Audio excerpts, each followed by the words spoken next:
All right, let's do this. Ladies and gentlemen, welcome back to another episode of The Banner Show. It is episode 5.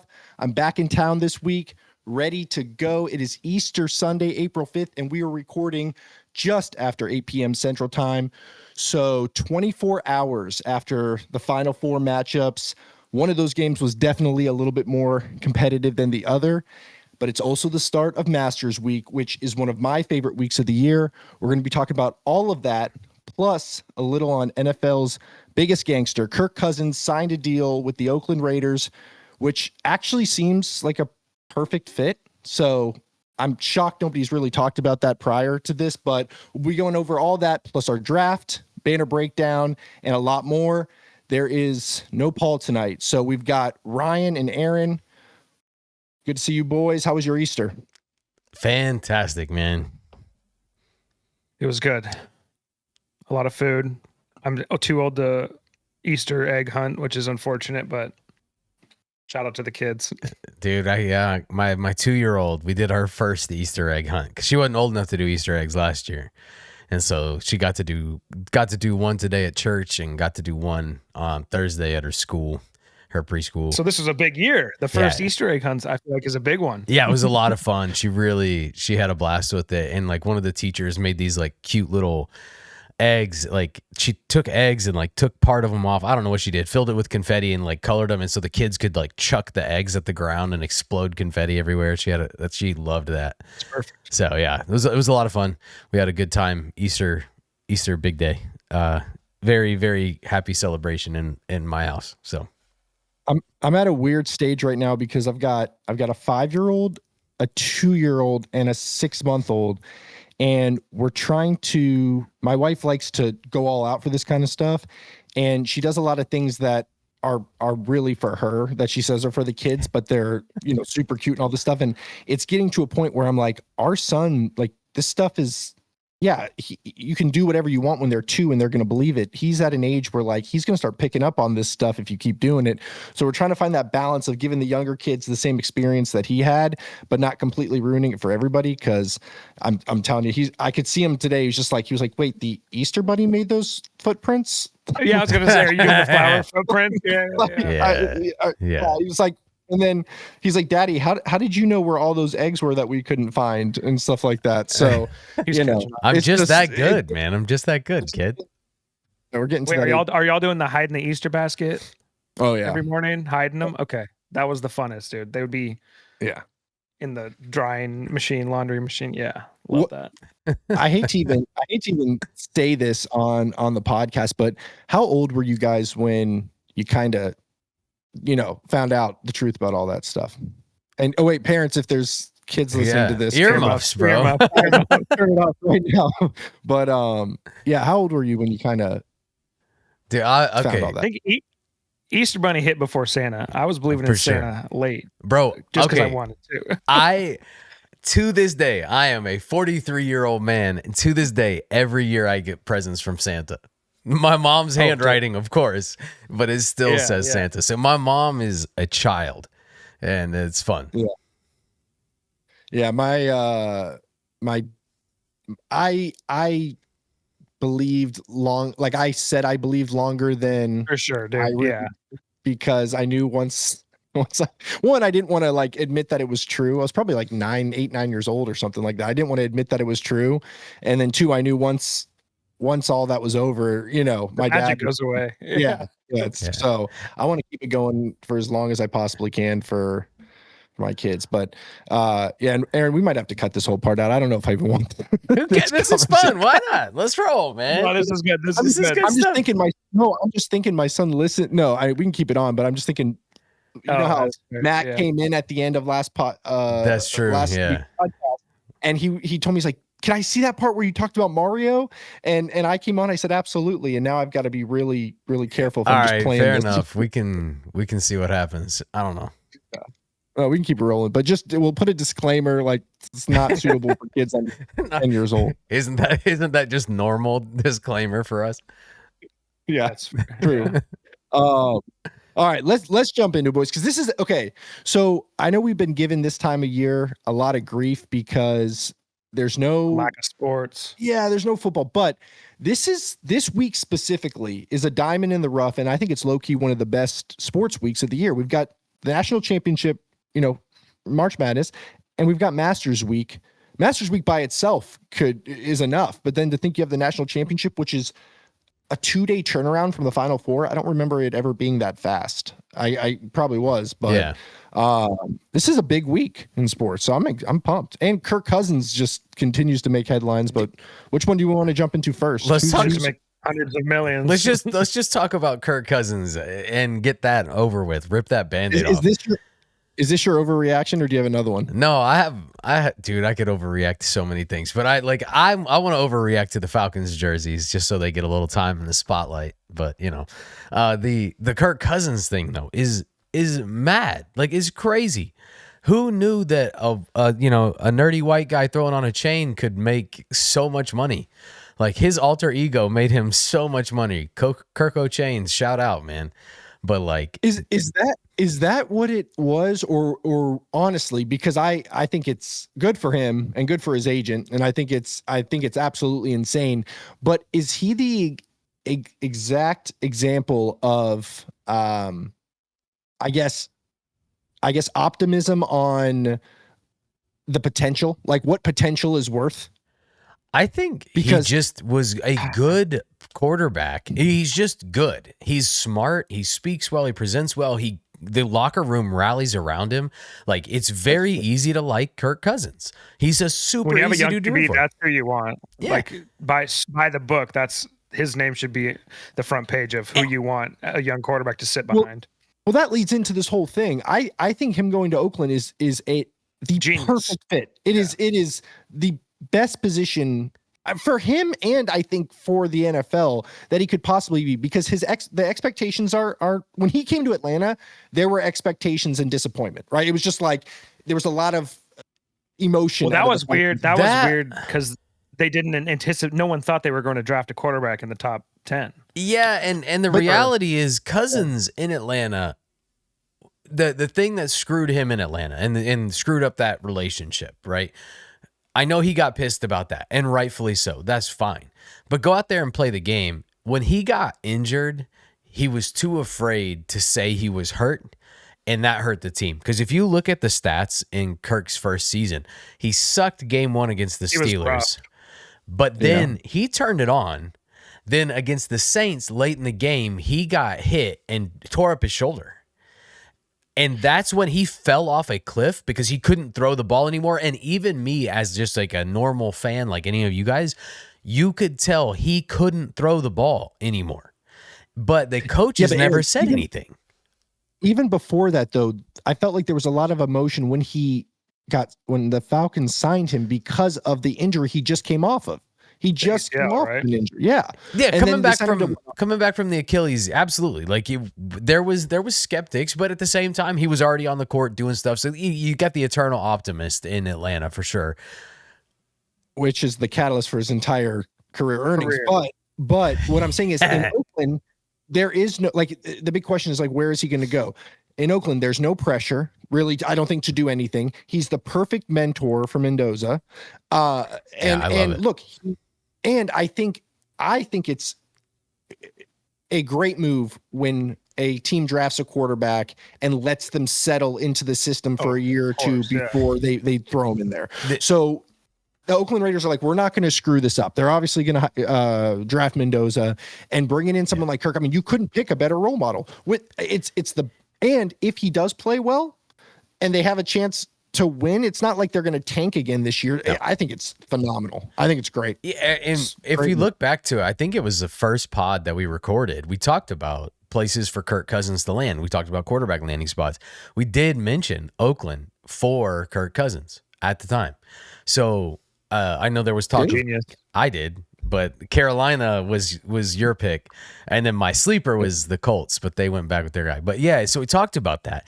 But it makes a lot of sense for him as a quarterback because you're right. There's no pressure. He got another $100 million contract, guys. Yeah, are we going to talk about him being overpaid? Yeah, okay. The most overpaid player in sports history. He is overpaid, but he didn't get a $100 million contract. Yes, he did. It's a 1 year. I know what it reads, but its reality is it's a 1 year, Yeah, they $20 have to million spread it. deal with a team option in the second year. So he's guaranteed Understood. 20 million, which is huge on its own. But the team, okay, what are the odds? Make it dip out. What are the odds on him on that contract running Nil. out? It's never gonna Nil. Yeah. So however, that he doesn't- got $100 million contract. Because what happens if Kirk Cousins comes in and they're in the playoffs this year? That is unthinkable for the Oakland Raiders or Las Vegas Raiders. Excuse me. I'm old. Fair. Yeah. Like, that's not going to happen. But if he comes in and he is electric for them, dude, who knows? I still think he's a very good quarterback, but he's got to be the most overpaid player in professional sports ever. The dude has hundreds of millions of dollars and one playoff win. Oh, I know. That's what I'm saying. It's all like he's paid on the idea of potential. And I think people just like him. I think he's a good leader. Yeah, he's a 90, 82, and 2 quarterback. So just about a little over 500. Yeah. And he's what? Atlanta hurt that. Now he's the second highest paid quarterback ever. Yeah. The first, and he's all guaranteed money. No, that's where the agent comes whoever in. His agent is just laughing. He's again. Yeah. He's at the beginning. The best agent in sports for sure. Absolutely. Just get Oh, Kirk another 100 mil here. Yeah. Like, I know he's not going to see that money. I know he's not. But he's going to see another 20 million. Dude, good for you, Kirk. And honestly, as a Falcons fan, like, I was hyped to see him come in. I was a little leery on the injury. Ultimately, I really think Zach Robinson sucks as an offensive coordinator. I think he was way oversold for us. And I think Kirk Cousins can have a better chance to perform again. Because you saw him in Minnesota. The guy can play the position at an elite level. And I guess they have Brock. Yeah. They don't really have that many weapons outside of their tight end, right? You're right. Yeah, they're going to have to. The cupboard's bare. And they made some moves in free agency. It's not like they were completely silent. They got Max Crosby. On top of all their other, because they were planning to lose him and get all this. Yeah. They got Linderbaum. Raiders might be. We'll see. They'll be better than last year. So. They got Gentry too. So I mean, they could. Yeah. Ashton Genty's a beast for a rookie. Gentry, yeah. But here's the thing too. Like, do we actually think Kirk Cousins is still an elite quarterback in the NFL? No. I don't want to. Yeah, that's what I'm saying. I don't want to spend too much time talking about Kirk Cousins other than him getting overpaid.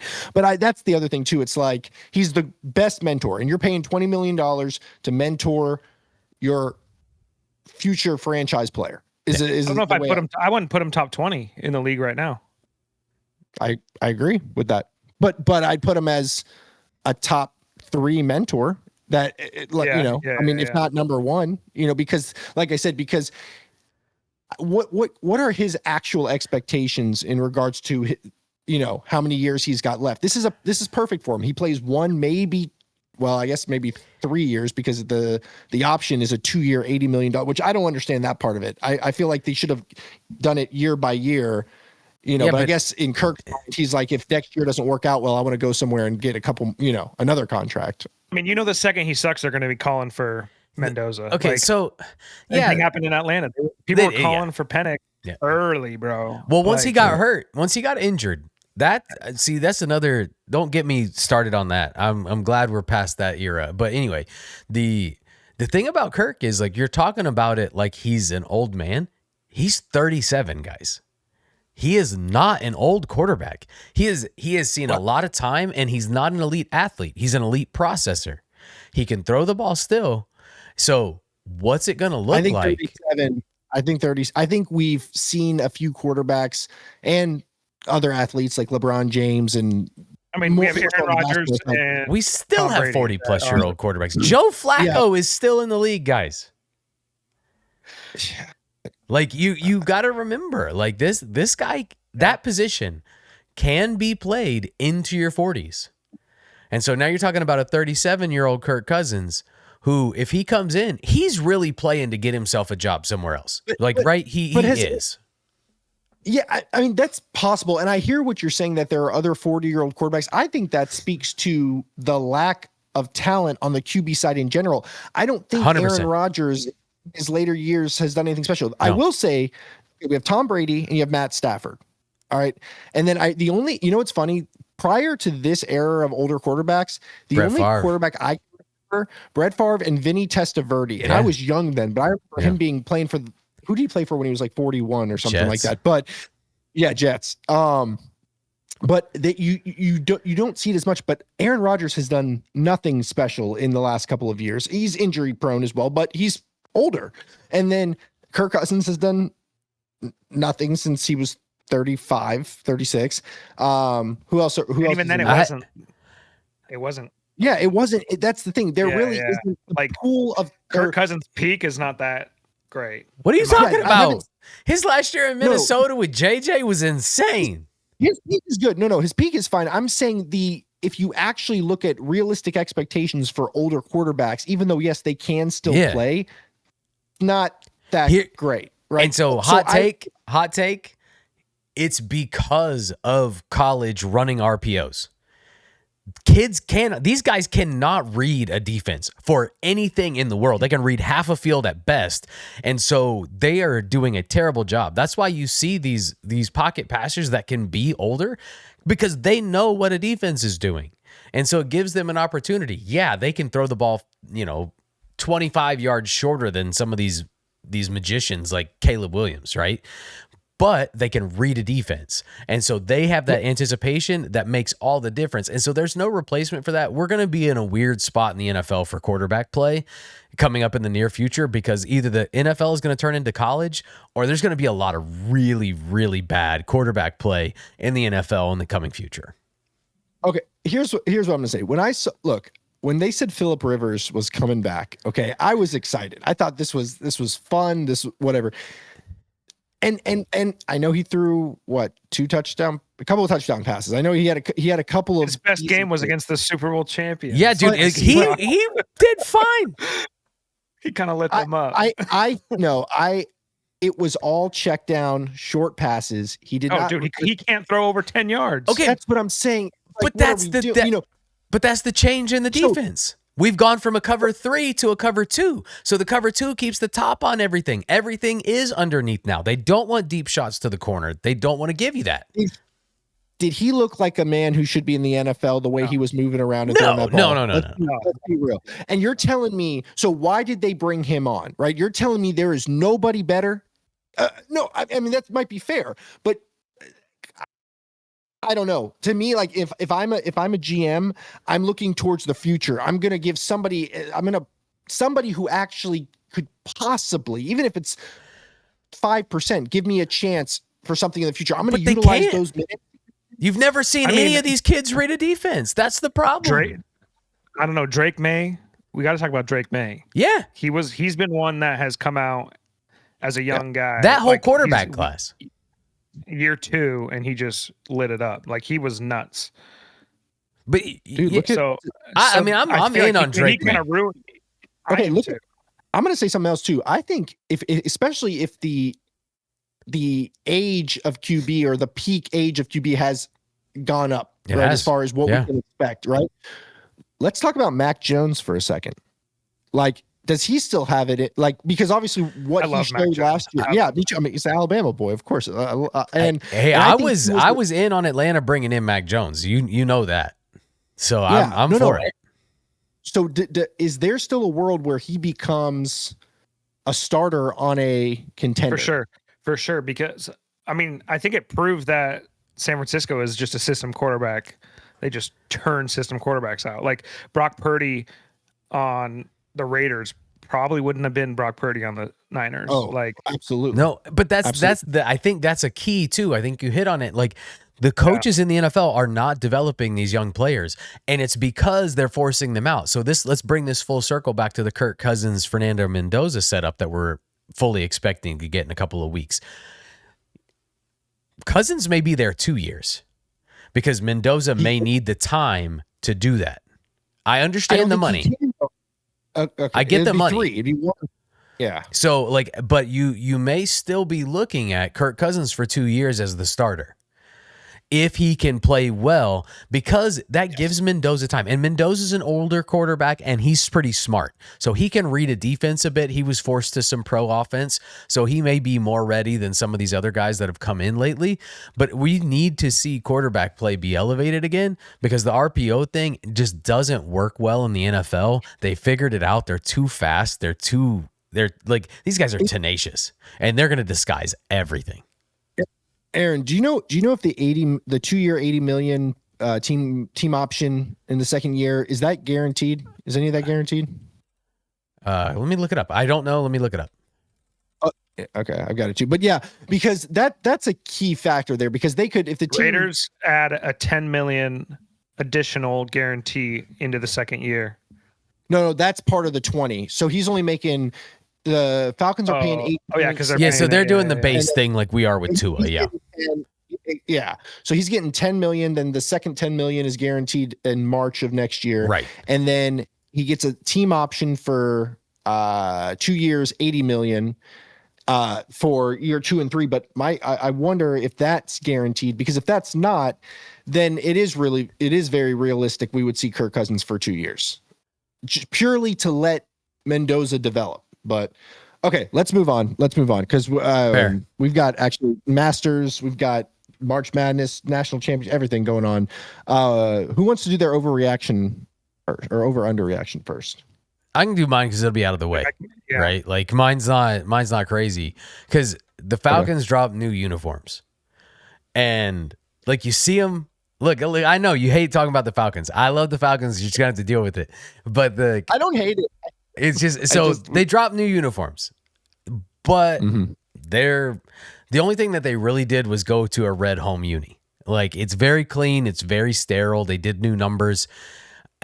I think they missed an opportunity to tweak the logo and improve that. So I don't know. I feel like I'm overreacting to being disappointed with a new jersey that just isn't special, but I am glad to see, like, on the positive side, I am glad to see something more timeless, because I don't expect this jersey to change again anytime soon. That's it. First of all, it looks like the Cardinals. It looks like the Cardinals jersey. The whites look like the Cardinals. The whites look like the Cardinals. Yeah. They're white, red, and black. These are the Cardinals and the Falcons. I mean, they're very similar. Yeah. They should have come out with an all black, like back in the day. They did say that they have the alternates that they can do some things with. I watched way too much stuff about it, because I like the design aspect of things too, right? The graphic design stuff. So, like, seeing why they chose to do what they did. I do like the digits. It's a little different than anybody else in the league. And it's got that little flair of, like, that little dash of, like, the bird kind of feel. I like that. And I like that it's clean.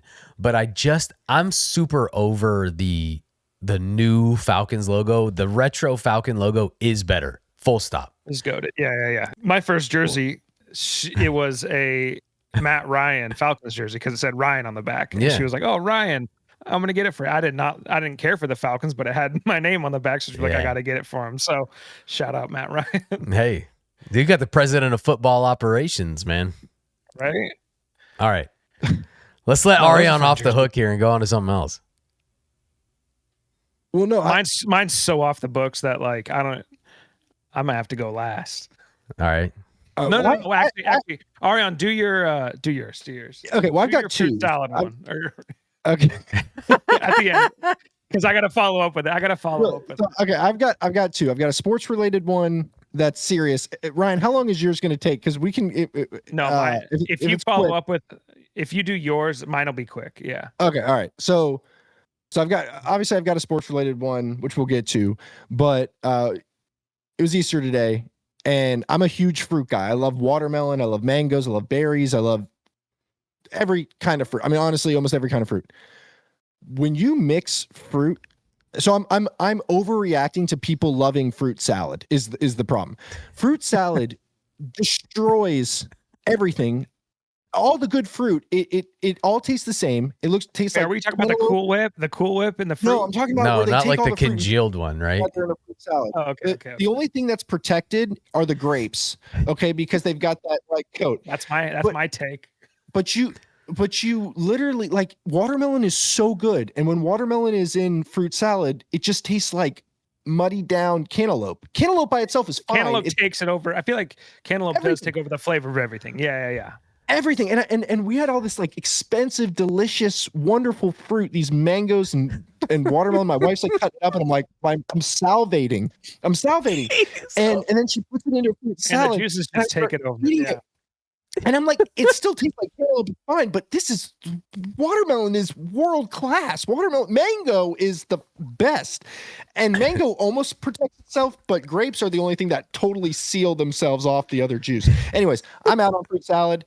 I'm also kind of out on chocolate covered strawberries, which is for a different day, because they're both so good by themselves. When you mix them, it doesn't make any one of them better. I'd rather have chocolate or just strawberries.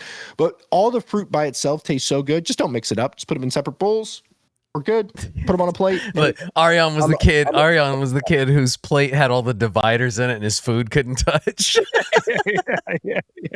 No, what's crazy is I actually mix food. Like I'm half Iranian, right? So we have like salad and rice and meat and stuff, and we'll or have Persian food for but we'll mix it all together, and you mix it with the rice, and it all tastes so good because they complement each other.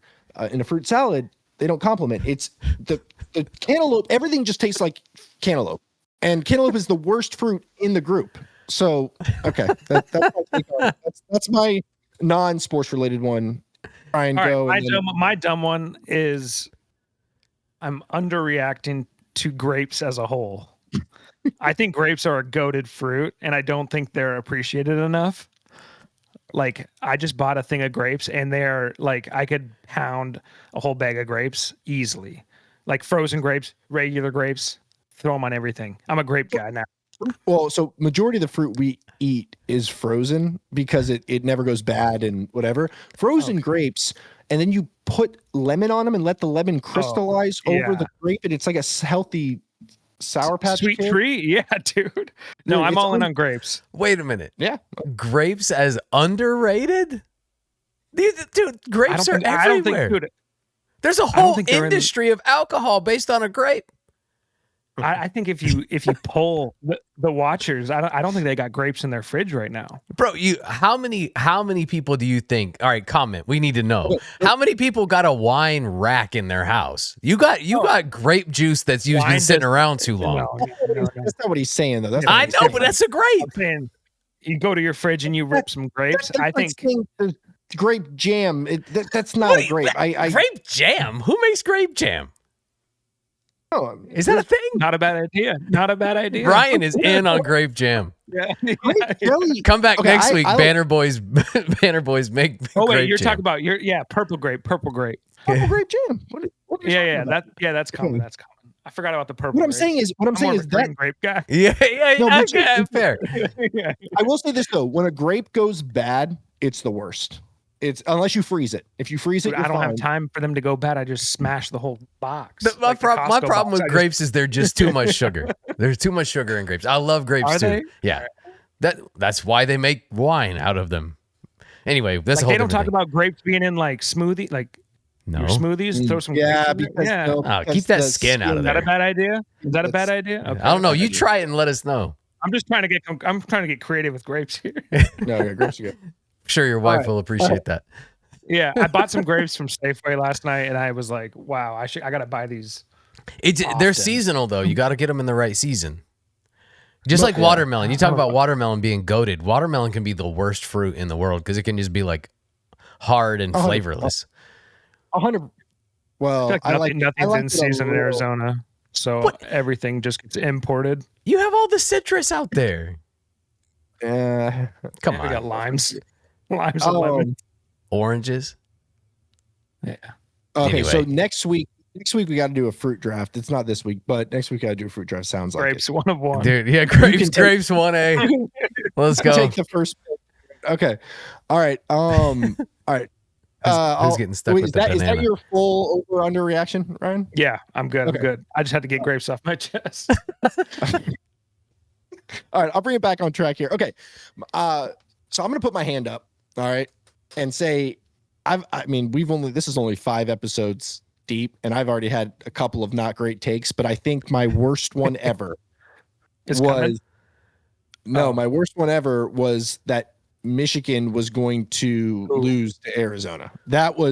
I watched that game, and there was not 1 second of it that I thought Arizona had a chance. I am overreacting to how good. Is it Ade Mara? Is his first name? I know it's Mara, but is it Ade or Ade? I think it's a day. Ade Mara. First of all, I mean, he almost like reinvoked my love for basketball watching him play, because I don't like Michigan. Like, I don't like Michigan. I never gave him the time. It's rough. And you know how there's these the saying, like, the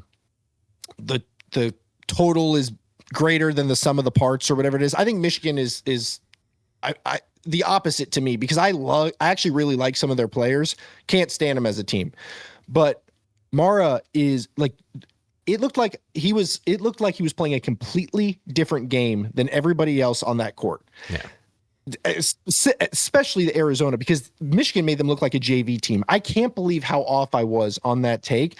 But then, I mean, come to find out, he actually probably was playing a different game, because the guy's a professional Spanish player that's now playing college. So I had to look up the rules on that, which I thought was pretty interesting. From the Spanish league.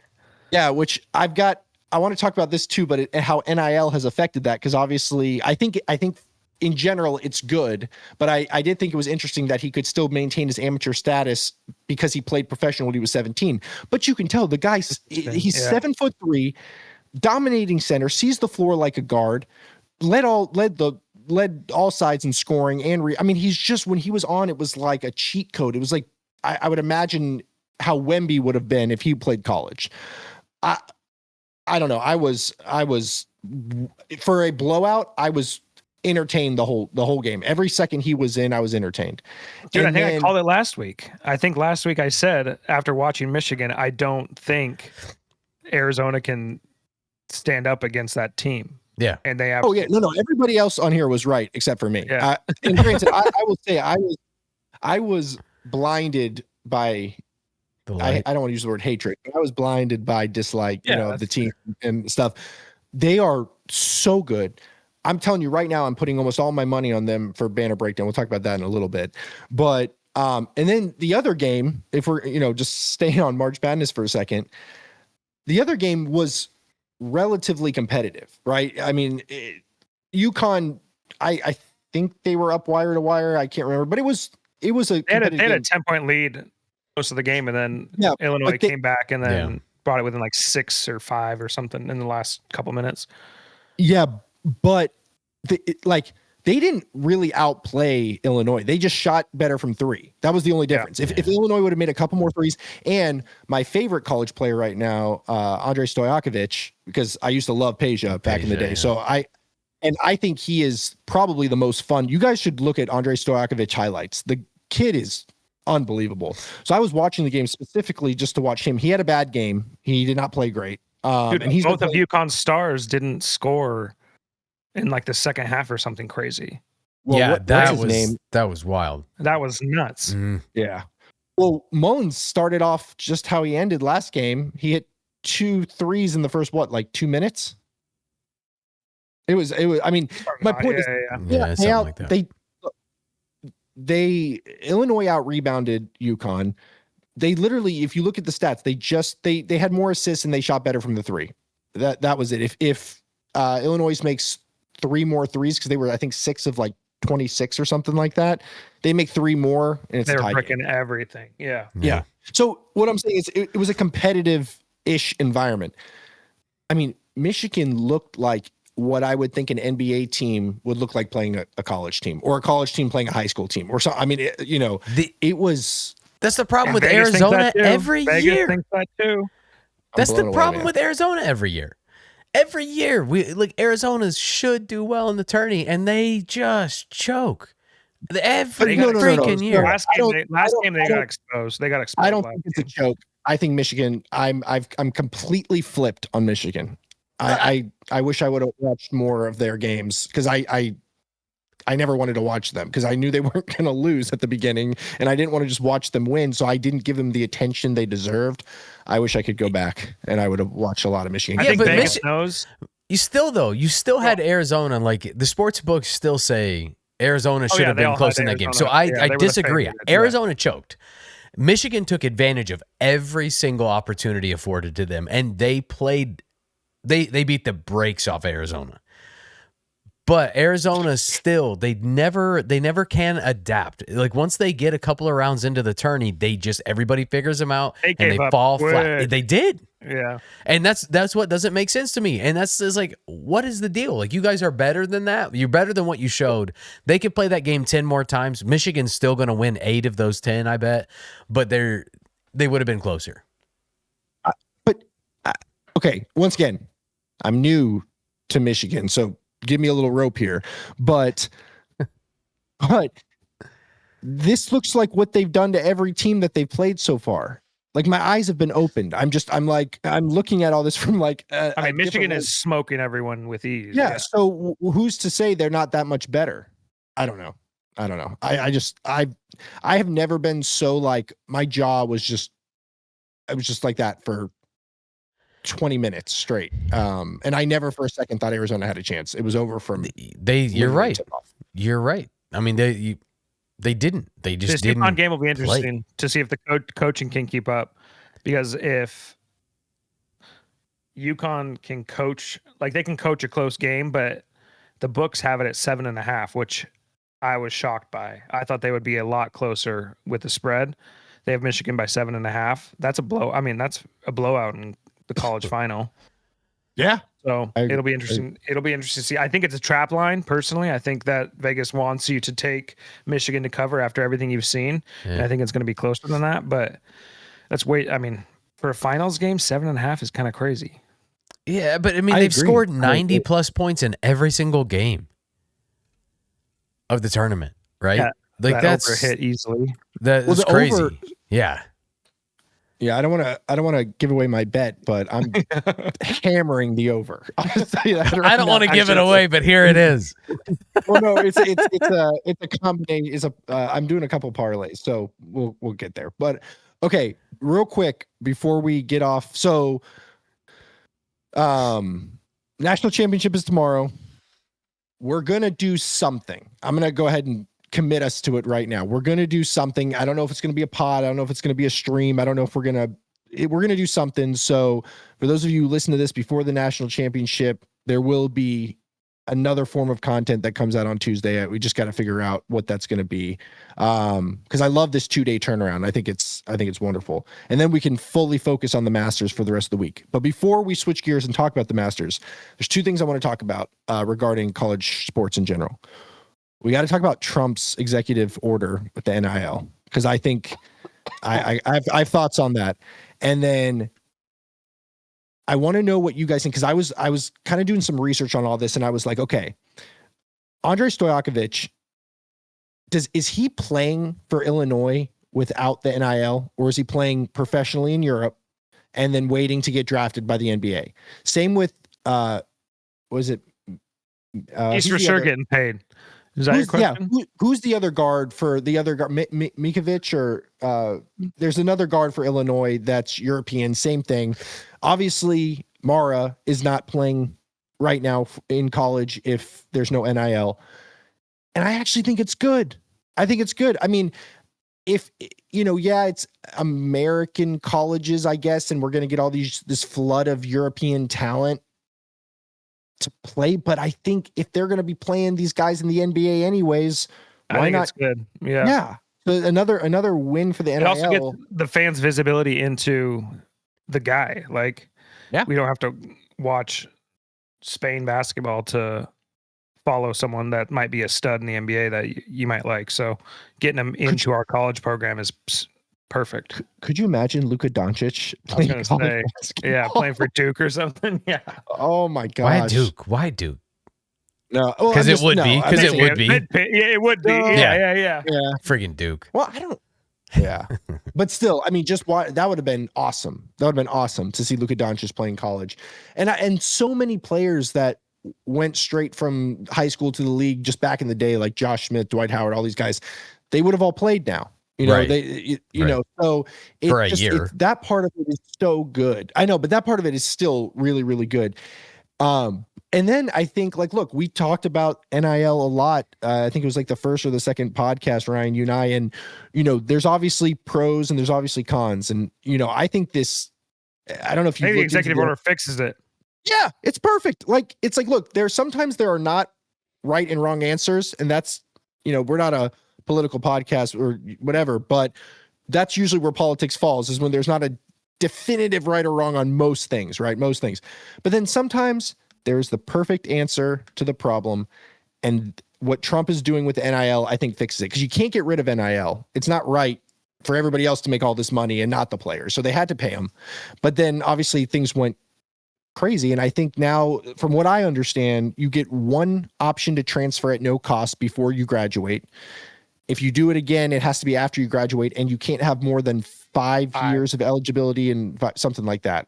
5, yeah. And there's other stuff too. But I think that, I mean, that's the biggest thing, is like these players transferring every I year. think that one transfer fixes NIL. I think my issue with it would be, well, my issue with it is, why is the president of the United States having to sign an executive order to make this happen? That's crazy to me. Because That's what if the pundits schools were don't saying this whole comply, time. Yeah. If Because the there's no one schools that don't- oversees it. and they can pull There's no- funding. Yeah, So there's that, no organization that oversees how it works. So you need. But an executive order, is it that serious? Let it go through the normal, you know, route through the House and through the Senate, and get a bipartisan bill put together here. Like, that is crazy to me that it matters that much. Like, I'm all for it. I'm not saying it's not right, but it's just ludicrous to me to say, hey, look, I'm going to, and then to also say, yeah, I think we're probably going to get sued over this. My gosh. I think it's the perfect answer. I think it's great. Like I said, nothing really to do with politics. I know it had to kind of get political to happen, but it is exactly what needed to happen for NIL to make sense. I like the not transferring thing. Like, I'm not saying that the answer is incorrect. I'm just astounded that it took what it took to get here. And it should have been, why couldn't there be foresight into this? These are people who are supposed to be intelligent, right? These people who are running these centers for higher learning and all this kind of scam. I mean, sorry, that's political. The whole college system, the way we have it set up, like, these people are supposed to be intelligent. They had to see this coming. They had to know it was going to be a problem. Why wasn't this already addressed beforehand? Why weren't there safeguards put on this thing? This is crazy. Here's and like I said, let's move on. Dumb it down. But I think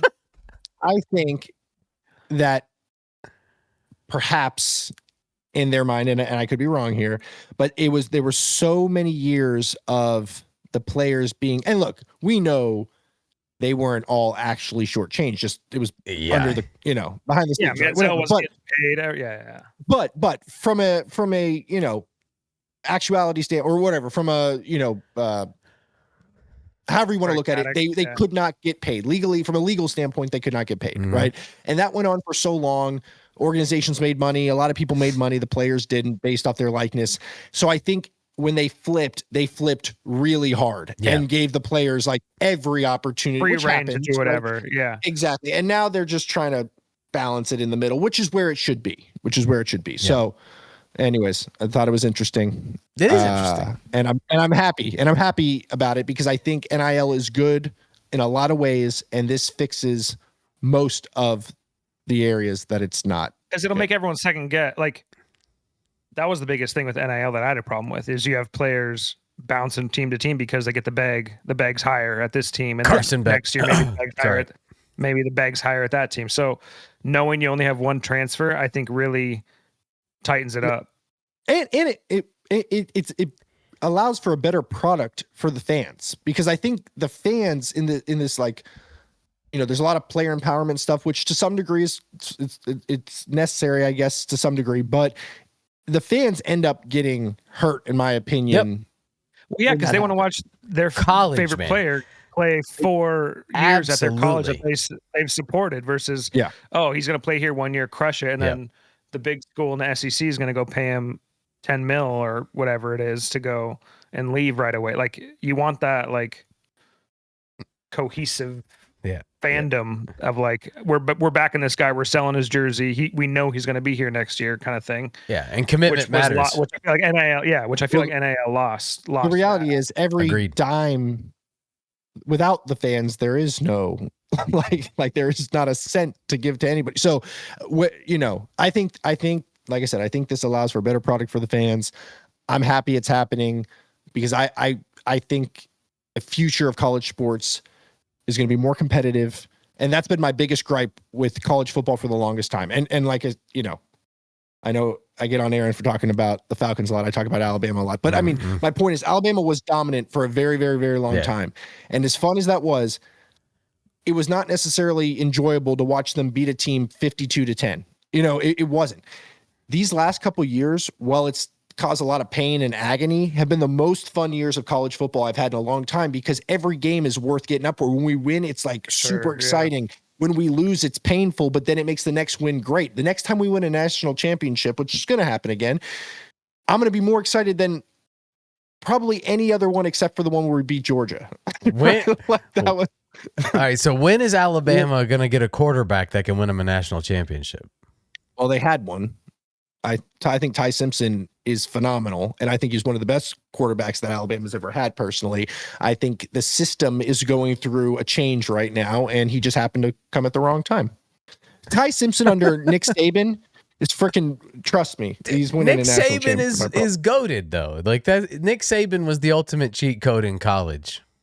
But I think Ty Simpson is one of the best quarterbacks to come out of Alabama in a long time. I think he's going to, I hope it translates in the league, and I don't want to make another outlandish take, but no, why not? I've watched a lot of Alabama football, and I've watched a lot of running backs carrying the load.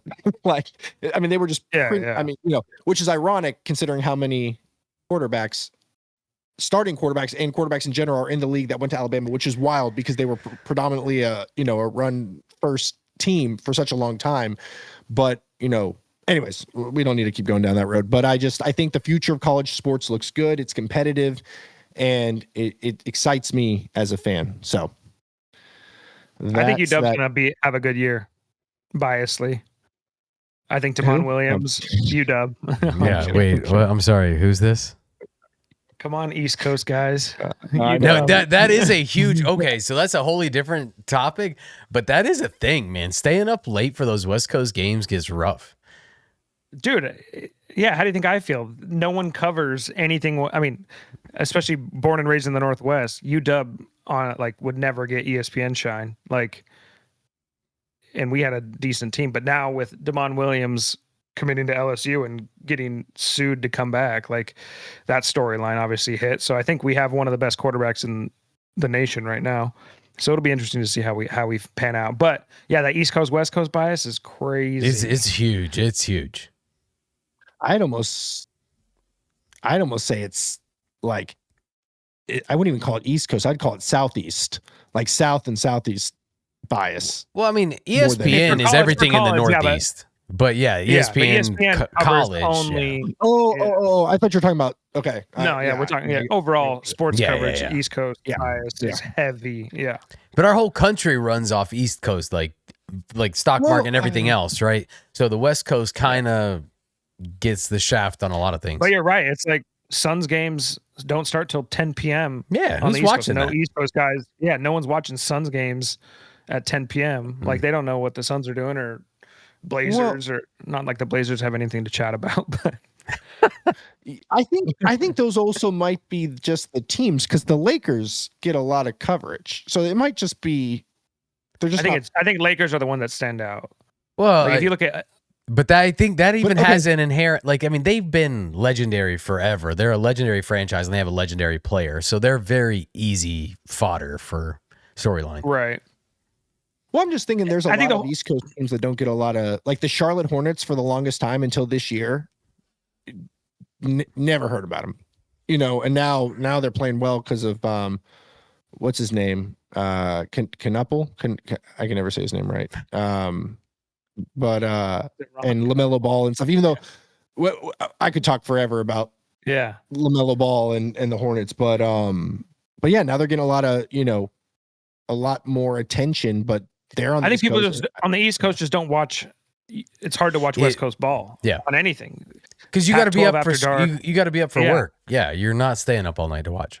I mean, college football games were kicking off at 11:30 p.m. East Coast, or even 12 when we had 8:30 kickoffs. Like, East Coast. Our guys on the West Coast heavily invested to East Coast games. Yeah, because those kick off at whatever 4 o'clock our time. It was awesome. Yeah, so like out in Arizona, like when I lived there. It's perfect time here. Yeah, we get both sides. We get both sides perfect. Great.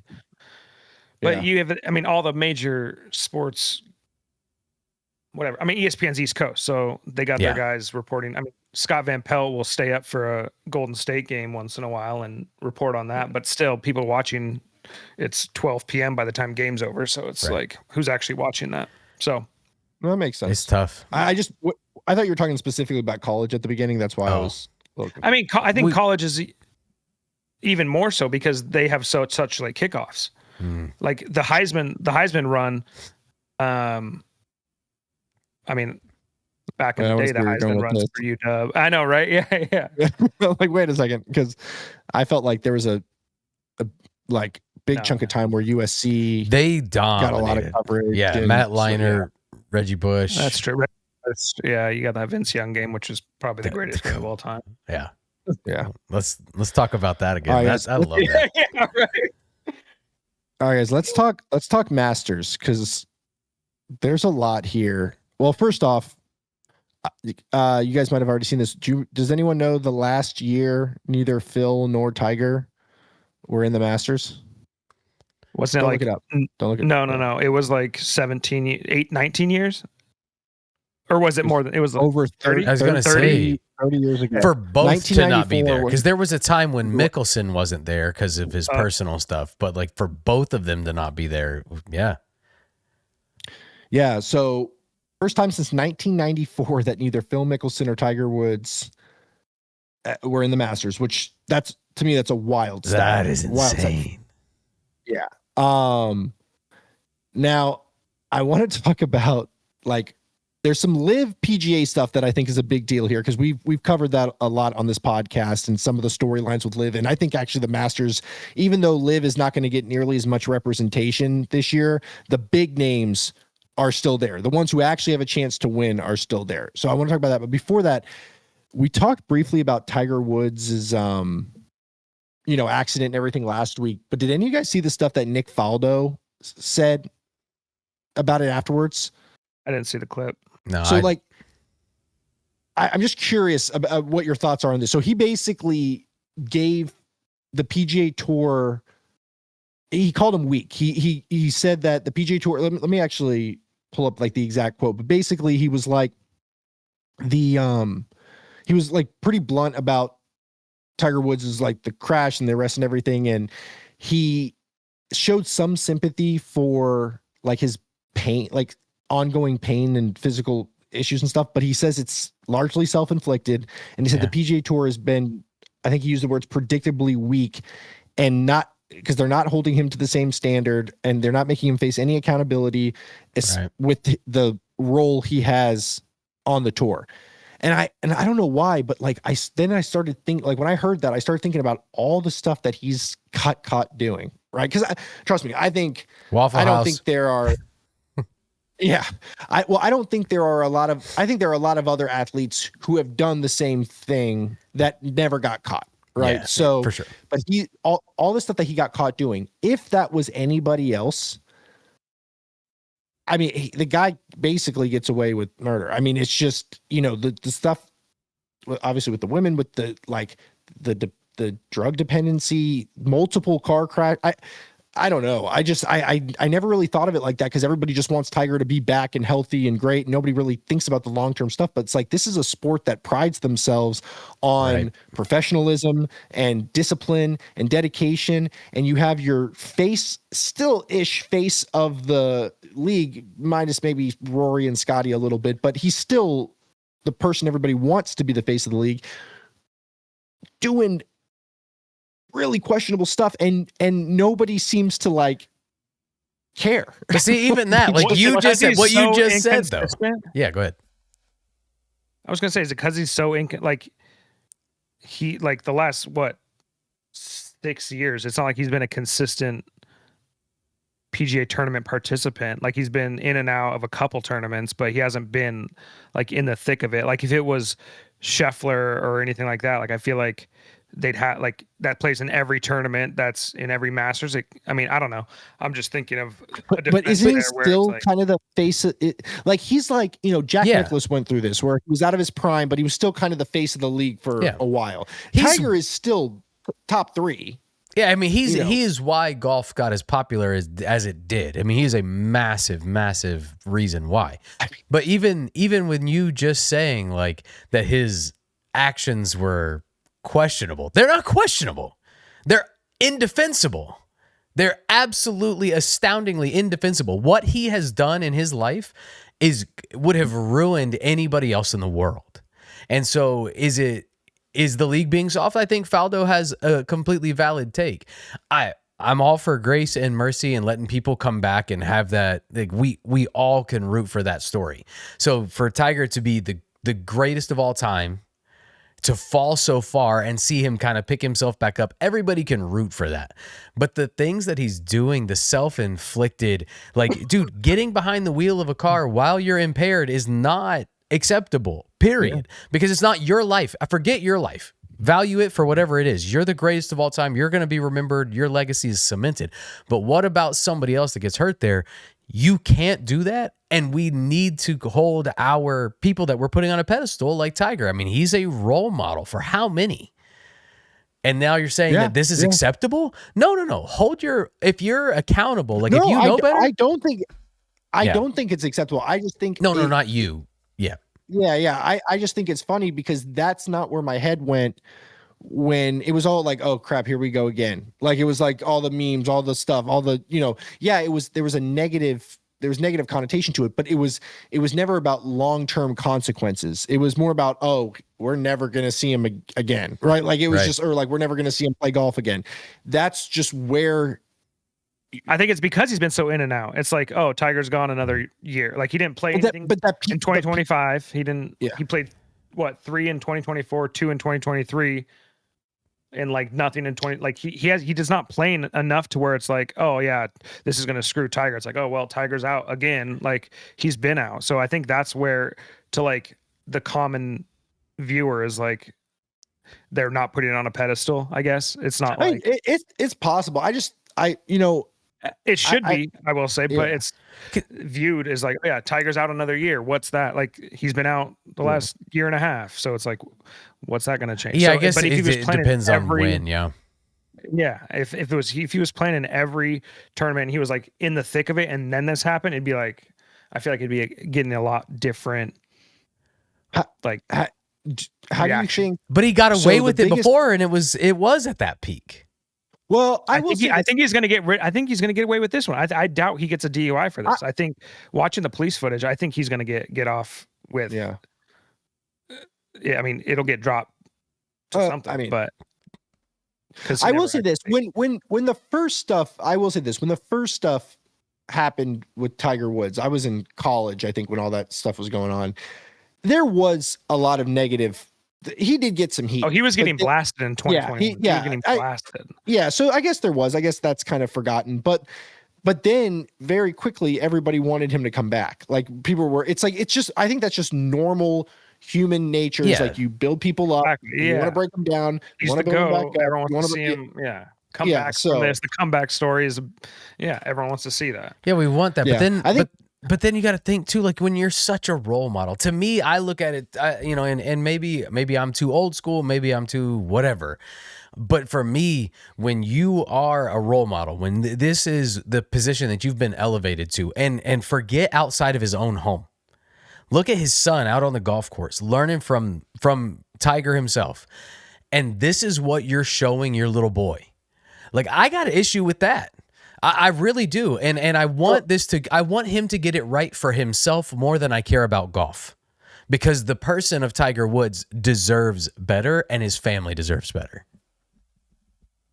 So it's funny you mentioned his son, because I was going to say something about that too. And I was going to draw a comparison to Will Smith, right? And here's where I'm going with this. Tiger Woods' son appears to have a decent head on his shoulders. I don't know what's going on with Will Smith's son. And I don't know. I could be wrong. Like I really don't know. So I'm not gonna say he doesn't. It just, there seems to be a lot going on over there. But after Will Smith did what he did, I do not think he's been welcomed back at all. I haven't seen any of that. And then he put out that weird rap like a year ago. Didn't you guys see that, where he was like screaming at the food? Like weird AI video. It was it was just strange. But I feel like he did that, and actually, like, I don't know. I mean, it's a different thing. He hit Chris. I don't know. When I thought about Tiger's son and like just doing just outlandish stuff, for some reason I floated over to Will Smith, and I feel like the long-term response has been very different for those two. And Will Smith was a generational loved, like his whole career flipped in 1 second, literally. I mean, and I feel like he was kind of grasping for something at that time anyway, because I felt like his career had already started to decline. And I think in Hollywood that stuff happens, right? Like there's a time where it's a little bit awkward. You're not like the super buff, super cool young dude anymore that Will Smith was, and he's transitioned. And so sometimes you have to get away from the camera to let that transition happen off camera, to where he's going to be able to come back and have, I think Will Smith has still decades of acting in front of him, but he's got to go into that Morgan Freeman kind of era of his life. He's not the Fresh Prince anymore. No, but I think I think a lot of people are holding what he did against him and have not forgave him for it. Like, yeah, time though. I'm not saying right now. Yeah. Yeah. How many years ago was that? 2, 3. That had to be no, it was longer. It was longer than that. Yeah, it was like 5. Was it? He's been pumping out movies. He's filming I Am Legend 2, which is going to be a banger. He had Bad Boys Ride or Die in 2024. Like, he's still pumping out. Yeah. I don't know.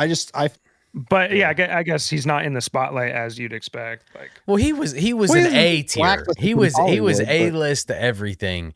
And I think there's only so long you can remain there in Hollywood until you get to a certain age, and then you kind of go into your own little your De Niro's, right? Like these guys that are just absolute legends, and they can play anything because they've gotten to an age, and every movie, well, most movies need that character, and they're gonna look to you. So I think he's still gonna be fine. I know that has nothing to do with sports or whatever, and we kind of veered, but we're good. All right, guys. Yeah, let's get to the Masters. Let's who do you guys think? I've got thoughts on the LIV PGA drama with this, but who do you guys have as your favorites to win? Because obviously, like, Scotty's up there, I like Rory. I don't Rory. I don't like him, but I think that he could go back to back. I think he's. Oh no, I don't dislike him. I'm saying I don't think he's going to win or come near winning this year. That's what I meant by I don't like him. He's fine. I have no strong opinion on Rory, but all right. Well, I'll here's what I'm thinking, and you guys tell me if you're riding this or not. So LIV had, because the thing is, now that LIV has WOGR,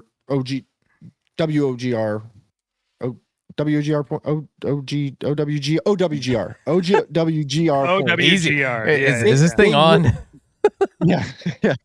They will over time have more players that can be eligible for the Masters. However, because they didn't, a lot of the players the big names that they signed that had that were eligible, they've kind of faded off. So I think there's only 10 LIV players in the field this year. but Rahm's in it and DeChambeau's in it. Dustin Johnson. There's big names, right? Patrick Reed's another big one. Sergio Garcia. But Patrick Reed I thought he left Live, and now he's like trying to grind it out on one of those other tours. Maybe I'm wrong, but I swear I thought he left. Who? It's showing that he's still with him. Patrick Reed. Okay. Maybe mine's out of date, but I just looked it up. Yeah, Cameron Smith is another one. Like he can show up. Cam Smith is sick. Yeah. So if I mean, look, I'm fading John Rahm and in bets, not like I think I'm giving away all my bets right now. I'm fading John Rahm, but the likelihood of Live players being in contention is super high. And just with everything else that's been going on with the storylines of the PGA Tour and Live, and I think with the whole win last week, it's somewhat evening up. But what happens if a Live player wins the Masters? Patrick Reed is back on PGA Tour, by the way. Okay. What is it? Dude, I mean, I'll be honest. I like playing golf more than I like watching golf. And I couldn't care less if a Live player wins the Masters. I want to see a good Masters tournament. Like, if I'm going to watch golf, the Masters is one of the things I'm going to watch. I don't care who's paying you. I don't care at all. So, like, that to me, the whole Live versus PGA thing, like, I just don't care. I know you don't care. I'm saying, or I didn't know that. I now know you don't care. I'm saying, what does that do for the situation that we are regularly talking about, which is like how sustainable Live is? Like, what does that do for Live if they, the funniest thing would be if Brooks Koepka won, like leaving and living coming to the PGA because he just lived, yeah. But realistically, like, obviously Scotty has a chance. He plays well in the Masters every year. He has, he's been a little cold, and there's like a chance that he doesn't play depending on when he gives birth to his second kid. So that's a whole nother thing. I mean, as far as the Live thing though, like, is it really in risk of going away? Like, they have infinite money. It's not going anywhere. They have infinite money, but and I know names, like they need the brand, like they can't have just a bunch of scrubs playing for them. But they kept Bryson, right? Yeah. So I think it'd be huge. I mean, obviously, if Liv wins, it's huge for them, right? Yeah, I think they can ride that for the next 5 years. Yeah. I think I think Liv is going to be one of those things where over time it's going to become more and more familiar, and it's going to become, and as things become familiar, you start, like, even at one point, I mean, it was like morally incorrect to like Live golf, like, right? Yeah. Nobody talks about that anymore. Like, nobody talks about that part of it. They only talk about, the players on there and it being they're wearing shorts and it's 3 rounds. Now it's 4 rounds. But Live has become more legitimate and it's become more familiar. And over time, like, because of the unlimited money, there's a shot that this stays around for a while and becomes an actual contender or becomes an actual competition to the PGA Tour. Is it not already? I mean, like, realistically, like, if you can have it was taken as a joke. It was taken as a joke. I mean, that was a lot of money. That was a lot of money. Yeah, but it was like weakening the tour. Fun. Yeah, there was like some. Oh yeah, go play with those guys that are doing raves at on the right. 16th. And I get that. It was kind of a joke. But weakening the tour is the point of, like, yeah, it is weakening the tour because it is competition. I think it's already valid. I don't see it as going anywhere, or I don't think it's a joke anymore. It's been here too long. Well, I think if you asked me last year, I think Liv going away was more real than it is now. I think Liv. Well, when Brooks left, I was like, okay, DeChambeau's going to follow, then Rahm. When Rahm stayed, Rahm staying is what, to me, kind of changed everything, because I thought Brooks was going to be the first domino. All the big names were going to leave, and then at best, Liv is going to be, similar to the Asian Tour or anything like that, like a development tour for the PGA. But John Rahm staying after, like, and I don't know if you guys remember this, he had a really tough time when he first came on board with Liv. Like, you could tell he was emotionally out of it. He wasn't playing well. And for him to stay when he could have easily jumped ship and followed Brooks and didn't, that's interesting to me. One, I think Liv appeals more to foreign players, as you know, as opposed to, you know, US players. So I could see someone like Rom or Cameron Smith staying for that reason. DeChambeau, I don't know. He's asked for like $1 billion basically to stay on or something ridiculous. But I mean, I could see Liv being a tour that European players end up going towards if it stays relevant long enough. Because if they live overseas, what does it matter if they're traveling all over the world? Like, what is that to them? Coming to the US or coming anywhere else, it doesn't matter. In fact, it's probably more interesting. That is one thing that Liv does well, is they cater to certain areas of the world that don't get a lot of exposure to golf. They probably are helping grow the game in some capacity, right? Yeah. But I just, you know, I feel like this year has been a lot of like every week it's either Liv or PGA, and the relevance of Liv is much more extreme than I thought it was going to be after Brooks left, is kind of my whole point to all this. Fair. So, and I guess I just took it as they were relevant anyway, because you throw that much money at something, like you've decided I'm all in on this, and you have that kind of backing, you're not going anywhere anytime soon. I think this is their greatest chance for Liv to take a Masters, though, that we've seen. Yeah, with Scotty not being 100%. Yeah. Yeah, and I mean, they do, that's huge for obviously multiple reasons. I mean, so yeah, I like Rory. I think I can still see Rory do something we haven't seen in a while. He's injured though. He's injured. Like Rory's he's fighting an injury right now. So is, I think Colin Morikawa has a back injury too. I like that guy. They're still playing. You don't like him? No, I do. I like Colin Morikawa. Oh. Yeah, he won recently, but he hasn't played well since his win at Pebble. Who else? Zalatoris is injured. There's like 5 or 6 players, not including Tiger and Phil's personal matter, where they're injured. But I mean, obviously, we haven't even talked about the Valero Open. JJ Spawn won. He's been in good form. Cameron Young is another one who I hope he plays well. I said on the podcast before, I really like Cameron Young. But if you guys are gonna pick, give me. Who do you think's gonna win? I guess let's just say there. Who's your guy? I'm still going with Rory. I don't think the injury is anything. It was, he tweaked his back over a month ago. Like, he's not. Yeah, I think the injury doesn't matter there, and I'm gonna stick with Rory. Whether that's a long shot or not, I still think he's got a good story and a good chance to take it. Ryan, what about you? I don't want to go Rory. I mean, Rory wants to go back to back, of course. I mean, Ludwig has been playing out of his mind. He just chokes. I mean, from a betting perspective, he's sitting at like plus 1,600 right now. Like, I don't hate that for such juiced odds for someone that has been playing some of his best game. Yeah.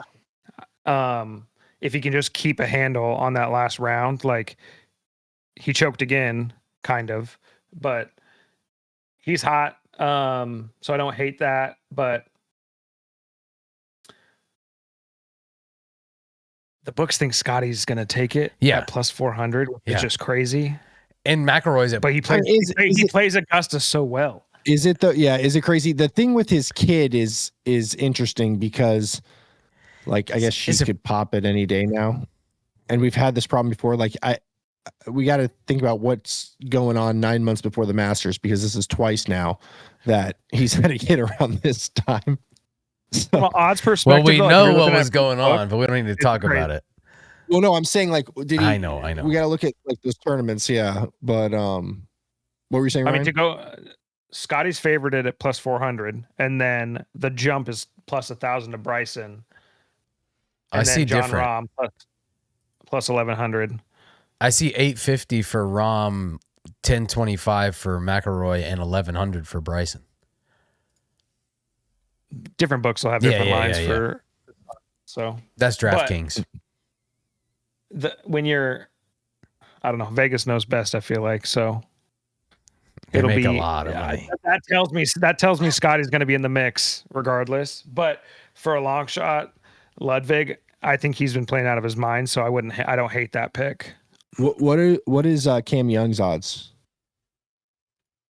Plus 2,200. Yeah, 2,400 on DraftKings. And then Matt Fitzpatrick and Tommy Fleetwood are right around there too. Those are like the Fleetwood was my other kind of sleeper guy. What's JJ Spawn at now that he won Valero this week? Do you have it on DraftKings? 8,800. Is he really? Yeah. Wow. He's way down there. That might be worth a sprinkle. Well, I wonder what his top. What about the Masters? Sprinkling those long shots are always fun to watch. Yeah. 8,800. Wow. I mean, and that's got to be updated. I mean, it's been a couple hours since he won. Yeah, I'm gonna. Obviously, Scotty is very likely. You can't really root against him ever. But to keep it interesting, I'd love to see Cam Young win again. Because like he won the last big event. His ball striking is phenomenal. His form is really, really good. I'm just trying to see because I like. Have you been watching Robert McIntyre? Oh yeah. I watched the whole. I watched kind of hot right now. Yeah, but he's choked. I think worse than Ludwig has. He had 2 bad rounds. He did hit that eagle on 17 today. That was freaking sick. It was like a 300-yard par 4. I think he probably had about 20-foot putt probably for eagle. And he almost had a chance, and then he double crossed on 18. But I actually like McIntyre. I'd love to see it. I don't know if he has been in contention a lot and is messed up pretty terribly. So, but yeah, I mean, he could be in the mix. I think I actually don't think Cameron Smith. I love Cameron Smith. I don't think he's been playing great golf. I don't think he's going to be anywhere near the top. Bryson, I'm interested to see what Bryson does. Because the thing with Bryson, because of his YouTube presence and like he opens up so much about what he struggles with his wedges and this and that you kind of see more vulnerability from him. And so I'm always thinking he's like working on something or speed training. And it's that you don't get that kind of stuff with other players. So like, you don't ever really see him where he's like, I'm in, like major form right now. You just don't see that in his videos. Usually he's like not confident with his wedges or like shocked if he hits, 1 to 5 feet. So, but when he goes out and plays in these big events, he plays well. So he might just be doing it for content. I don't really know, but I'm interested to see what Bryson does for sure. I mean, I'm sure he's a perfectionist, and him struggling with wedges is different than you and me struggling with a wedge. And so I know. But I wouldn't say I wouldn't say that his approach game is the strength in his approach is not the strength in his game by professional standards anyways. He's a bomber, right? So if his already, average wedge game is struggling, that could be incredibly problematic at Augusta. Yeah. So he very well could be. All right. Well, we'll see. I mean, I'm excited. I love this week. It's the tournament I watch more of than any other tournament. Yeah. I'll watch practice rounds. They've got all the fun stuff, with the kids and everything the first couple of days. So it's going to be a great week. We'll pump out some content on that as well. All right, but guys, let's move on. We thought this week was going to be shorter. What do we got? Would you rather? Ryan, you're up this week, right? Yeah. All right. My would you rather. I had two I was deciding between. I'm going with. Hold on.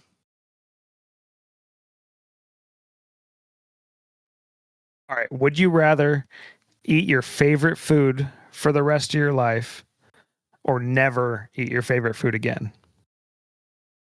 Like So only eat your favorite food from now until for the rest of your forever, life, you're or sick never of it. have it. Or you can never have or it never again. have it again. Yeah. Never have it again because I can eat anything else. Yeah. Yeah, I think it's never. I think that's hard because is it a meal? Like, is it your favorite meal? Yeah, that was going to be my thing. Is it like a cuisine I can never have it again? Because like, I love Mexican food, right? But it's the same 5 ingredients, 25 different ways. So like, if you tell me I can't have tacos anymore, it's fine. I'm good with burritos, enchiladas, and everything else.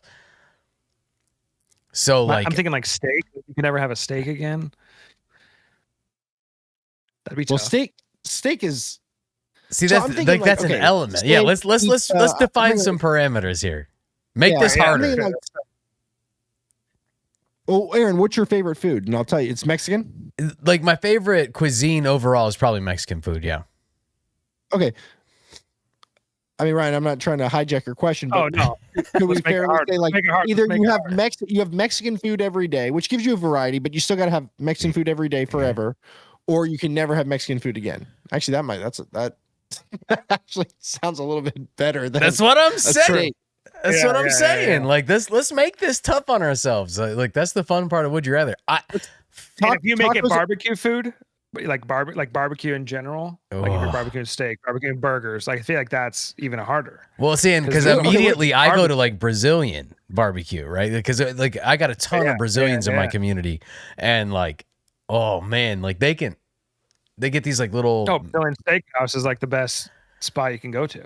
Yeah, but like, so at the Wait, church, Aaron, we do this stuff where they get these like little pieces of chicken on a skewer and they wrap it in bacon and do it over charcoal. And it's just like, oh God. Anyway. So Aaron, you'd rather have Mexican food, breakfast, lunch, dinner forever than never have Mexican again? Man, to say I'm never going to eat Mexican food again is wild. Like it truly would be wild. Like I could do some like huevos rancheros for breakfast.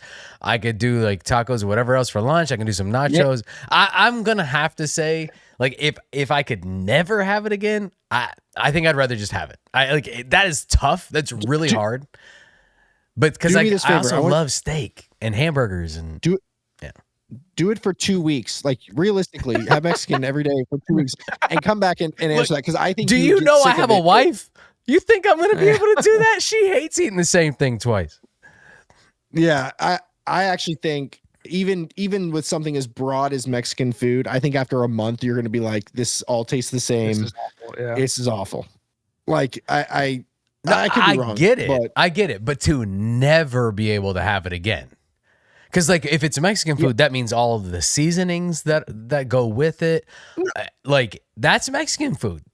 Like not just putting it in a dish that way, because otherwise I'll just make a Mexican style hamburger and be fine with it. I feel like you can either have the elements or you can't have it at all. That's the way I'm playing it. And so for me, I'm like, I can't see myself never eating Mexican food again. But there are spices and things that overlap. So if they overlap, then those aren't eliminated. So then nothing is eliminated ever that way. I'm saying, you know what? It's not my question, Ryan. Are you cool? No, you're good. Yeah, go on. No, yeah. I think it's I think it's an easy answer because I think you eat anything over and over and over again. Yeah, you're gonna get sick of it for a month. You're gonna. Well, you haven't said what yours was. What's your choice that you would have to give up? What's your favorite? I love all fruit. Food. No. Just give me grapes. Just give me grapes. Because it's actually hard. I don't even know if I could actually put my finger on one. Like, I don't know that I have a favorite food, to be honest with you. I've got I've got top 5 favorite foods, but I don't know that I've got a single one. So for me, the answer is easily if you put them in front of me and I had a pyramid and I actually picked it and decided what my favorite food was, I can tell you right now, I would not have that every day, because then it would not be my favorite food in a week, and then I'd be tortured for the rest of my life. So I pick all the other foods that I could have. I mean, I guess that's the easy answer here too, because like you're right. Like I Mexican is my favorite, but dude, put me on a grill. Put me on a grill. Yeah. Like I'm like this literally. Then we get into like pizza, Chinese, steak, like you can miss me with Asian food. I'm sorry, I'll eat sushi, but you can miss me with the rest of it. Yeah, I'm a big seafood guy, so like not having, and that's where the question comes in. Like, yeah, you can make a lot. You can do a lot with seafood, lobster, crab. Well, yeah, I guess if you go generic, like I like meat, so like if I can eat, is that your meal? Yeah. So yeah, you can either all. Yeah, but see, that's tough too. This is a tough question. I like it. It's good. Thank you. It depends on how generic or broad your favorite food is. I was thinking pizza. Like if your favorite food was pizza, super easy to skip that. Yeah, or never eat pizza day. Yeah, but if you go broad, like and you're eliminating half the foods by picking your favorite food. That's what I'm saying. That's a tough then question. It becomes make it seafood, harder. That's seafood every single meal. I'm not having seafood. I'm out on seafood. There's a lot of sea creatures that I can eat. I love seafood. Dude, my wife, okay, I got a story. Like, this is serious, okay? Serious. The first, 5 dates I had with my wife when I was dating her was, sushi and shrimp and all this stuff.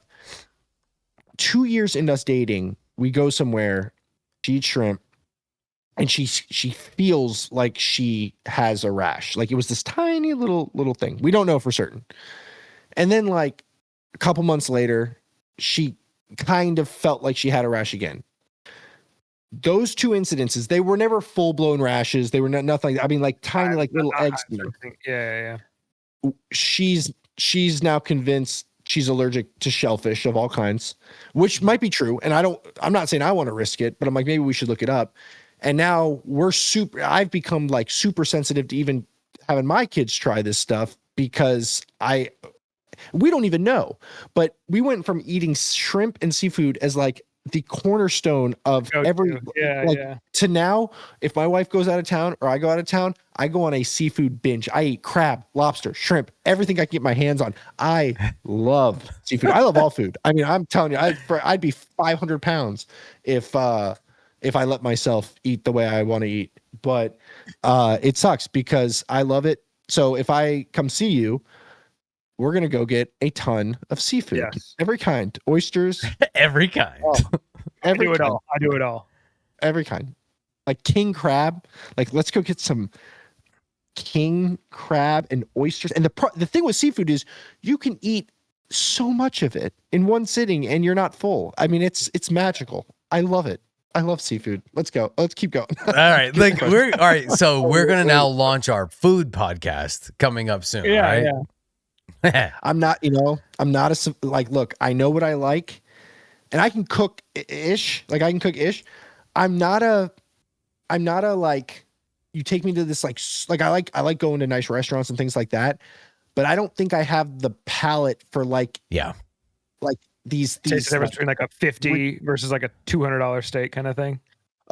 Steak, I can tell a difference between a good steak, but in general, yes, that concept in general, there's a threshold, and then once you pass that threshold, some of the really, really good stuff actually I don't think tastes as good. I like some of the hole in the wall type places, right? So that I'm not your fine dining guy, but I know good food and I can eat it. I know it when I see it. I'm with you on that too. Fine dining stuff, there's a limit, I think, to what I can understand, what I can really fully comprehend of what makes this special. Because once you get to a great tier of food, like sushi, right?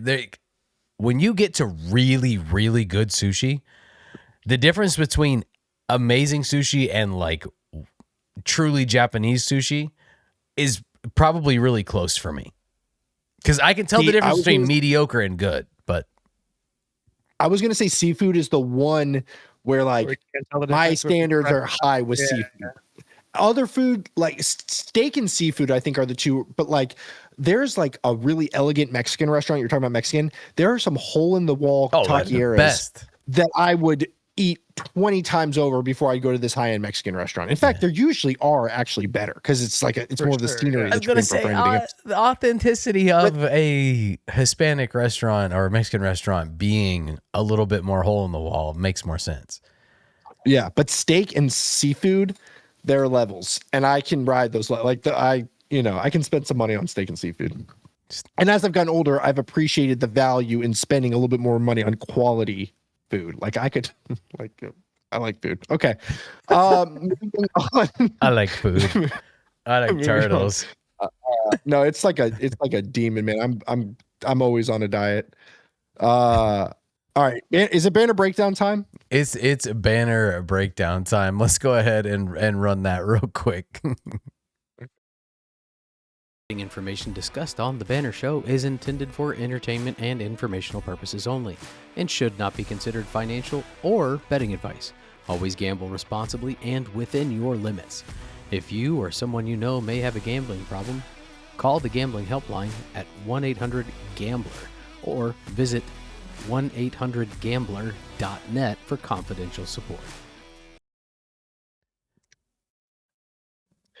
Alrighty, welcome to Banner Breakdown, where we go over all of our bets from the previous week and the bets that we placed this week in our race to 1,000. I know personally, I've got some highs on highs. Clean sweep. Yeah. Same.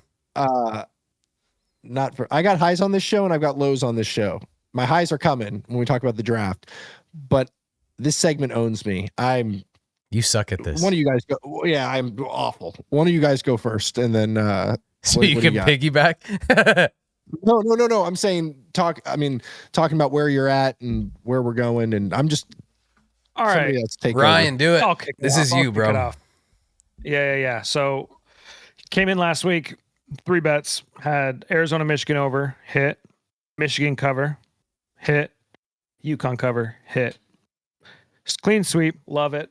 Love to see it. So in terms of overall, up $85 on the initial 100. So we're at 185.20 for the total, which is awesome. And so this week I'm sticking with what's worked and sticking with March Madness. So right now, at least last I looked, we have a Michigan versus UConn final, and Michigan they opened as 7.5-point favorites.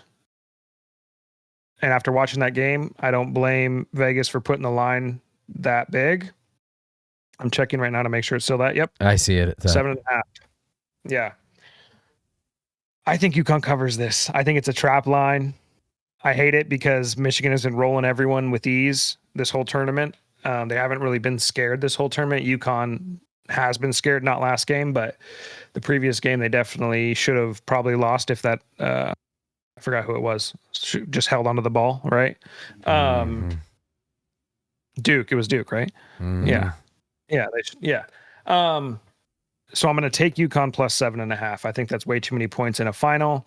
I think that UConn's defense has the opportunity or the ability to shut them down and not drop 90 points on them, which they've consistently done this whole tournament.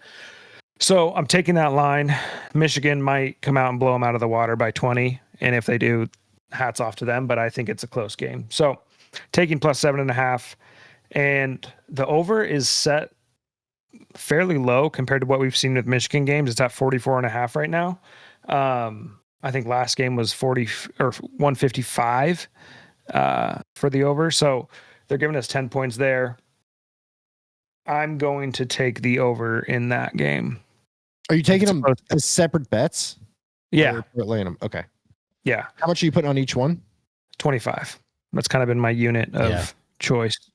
Yeah. So those are the two I'm taking. If you want a third that's outside of the NCAA, I'm going to take the Nuggets to cover 8.5 against Portland tomorrow night.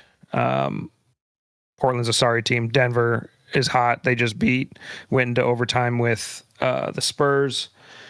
That game, I think it was almost 300-point total. So I'm taking Denver to cover 8.5 against Portland. I think they blow them out of the water, and it's another NBA blowout game, which we've seen consistently the last couple days. 20-point blowouts in every game of the slate. So those are my three. Hoping to go 3-0 again. Yeah, that would. Yeah, I mean, are you leading all of us? Barely. Yeah, he bet bigger. He's taken the. Yeah, my $25 units is it's helped. make or break. Yeah, last week I was finally in the positives, and then I wanted to take UConn and Arizona money line, and then somebody on this podcast convinced me to also take them together. Where if I would have just stuck with what I want to do, I would have lost pennies. But instead, now I'm down. Good old parlay. Yeah, now I'm down. I don't know why I thought that was a good idea. Yeah, so I'm down $20.14. So I've got $79 left. I'm putting everything up this week because you just gotta go bigger, go home. You gotta make moves. You gotta make moves. You got. Yeah. I'm tired of this. This is. Yeah. So I'm going Michigan wins and the over. Parlayed at plus 140, which I actually think is awesome because I think that over is. I mean, if what's that the over at? 144 and a half. I mean, that'd be wild if it. I mean, Vegas knows more than we do, but that seems crazy to me. So I'm taking Michigan wins in the over. It gives me plus 140, and I'm putting $40 on that. And then I've got Rom and Xander to not make the top 10 parlayed at plus 201. I'm putting 39.86 on that. So if either one of them make the top 10, you're out the 30. Yeah. Okay. Mm-hmm. Wow. Yeah, I think Rom. I don't know why I like Xander. Like I'm just thinking, okay, for one of them to make the top 10, it means that. And I looked at all the golfers that I thought could be up there, and I'm like, I don't know. I just think 201 odds on that is pretty good. I'm not really worried about Xander at all. I'm a little worried about Rom because you never really know what to expect with a player coming from Live, because even if they've been winning, it is against what does it mean? mediocre talent. Yeah, for the most part. But I'm just fading them both plus 201. We'll see what happens. And yeah, Michigan. And the way I look at it too with this is I think Michigan winning in the over is almost a lock at plus 140. So worst case scenario, I think I'm still up on the week, even if the Rom and Xander thing doesn't happen. So, but I want to have a lot of skin in the game for the Masters, and it's easier to root for people to mess up in golf, or not to root for it, but it's easier to like stand it than for them to do well, especially at Augusta. Augusta's a hard course, and it'll tear you up. So I went that route. Aaron, what do you got? All right. I'm going to do one long shot kind of thing and just see if we can wrap this thing up here. I'm gonna take Rory for $10 at 1150 on the odds, plus 1150. And then there's another one that I kind of think is cool. It's Scotty, Bryson, and Xander to finish in the top 20. That's at plus 1492. And I want to take that as well for 10.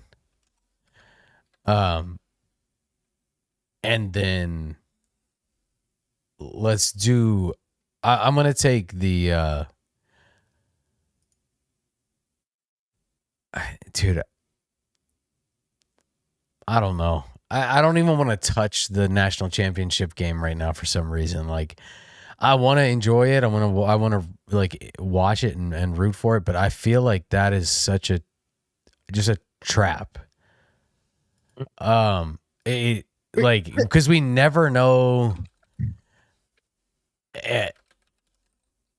what's going to happen with college athletes, right? Like, who knows? This Michigan's just been so good. So can I ask? Because I'm very confused right now. Last week I was on this pod. I wanted nothing to do with Michigan, and you guys were like, "It's a lock. It's a lock. They're dangerous. They're whatever." Now they murdered Arizona, like destroyed them. Yep. I've completely like I said, hand up, like I was wrong, and like the proof is right there, and you guys are both very sensitive, and I'm trying to figure out what am I missing. I mean, I'm new to the Michigan bandwagon. I think so UConn has a better coach. I think that's big, and they have better defense. So I think it's okay. But on a neutral playing field, let me ask you this question. Okay, Duke screwed it up, right? I mean, UConn shouldn't even be here if they would have just made one smart play. But Duke was also the heavy favorites of the whole tournament. Yeah, exactly. You're talking about the team that took out the one. But so was Arizona. Arizona was like Arizona and Duke were 1 and 2. I'm saying Duke was levels above Arizona in terms of odds wise. Think back to when we talked about March Madness at the beginning and your stance on Duke at that. Like how there was vitriol in it. They should have crushed them. No. Duke is, I'm not denying Duke was great. I mean, I couldn't, you guys had all taken, but think about it. When we took our brackets, nobody actually took Duke to win. Not one of us took Duke to win. We all thought, like, from a skill perspective, they're going to have a bunch of players going in the first round. Now I don't know. Like, how much of that was us just hating Duke too? Like it would physically pain me to put Duke as the champion. Yeah. Well, and Duke chokes. That was our other thing, was like, that was my big. That was Arizona for me. Yeah. I picked them because I wanted to see Arizona finally not choke, and I know Michigan give them their due, but that's where I'm like, for some reason I feel leery towards a team that just cleaned house like that versus a team that's been scrappy all the way through and played their hearts out to get to this point. And I don't know. I just feel weird about it. It's a weird number. If it was 1.5 or 2.5, which is what I thought it would come out at, I would feel a lot differently. 7.5 is a lot of points in a championship game. Well, that's what I think. Yeah. That's why I took UConn. If it was closer, I probably would have taken Michigan. No, but you took the points. That's a totally different. That's a different situation. You're taking the points. You're not saying you think UConn is definitely going to win. No. Right. You're saying they're not going to lose by 7.5 points. That's different. I agree with that. And I hate taking lines like that on basketball games anyways, because they could be up by 10 and you get garbage points in the last 2 minutes. I'm not talking about the line. I'm not taking points. I'm taking Michigan money line and the over. Which to me, the over is less finicky than 7.5 points, because both teams got to score. Like, it's 140, 140 what? 144.5. But Aaron, you're saying you're staying away from the game. I'm like, I find that. Are you staying away because of the points? I feel like they're too I feel like 7.5 is weird number, and I feel like 144.5 is a weird number, because you're looking at this and Michigan scored 90 plus the whole way through. If they do it again, they're just going to blow doors, and it's going to be an all-time team that we talk about for decades. Right, like this is the Fab Four all over again if they go through and they clear UConn. And so is that going to happen? Are we going to see that? That doesn't happen very often in sports. That's why we still talk about the Fab Four. And so is that what we're witnessing right now? And Michigan got no play the whole way through, and we were all wrong. Like, the only people who were in on Michigan was Michigan. And so, like, they weren't hyped the way that they are, and watching them the way they've been has been wild. I mean, dominant.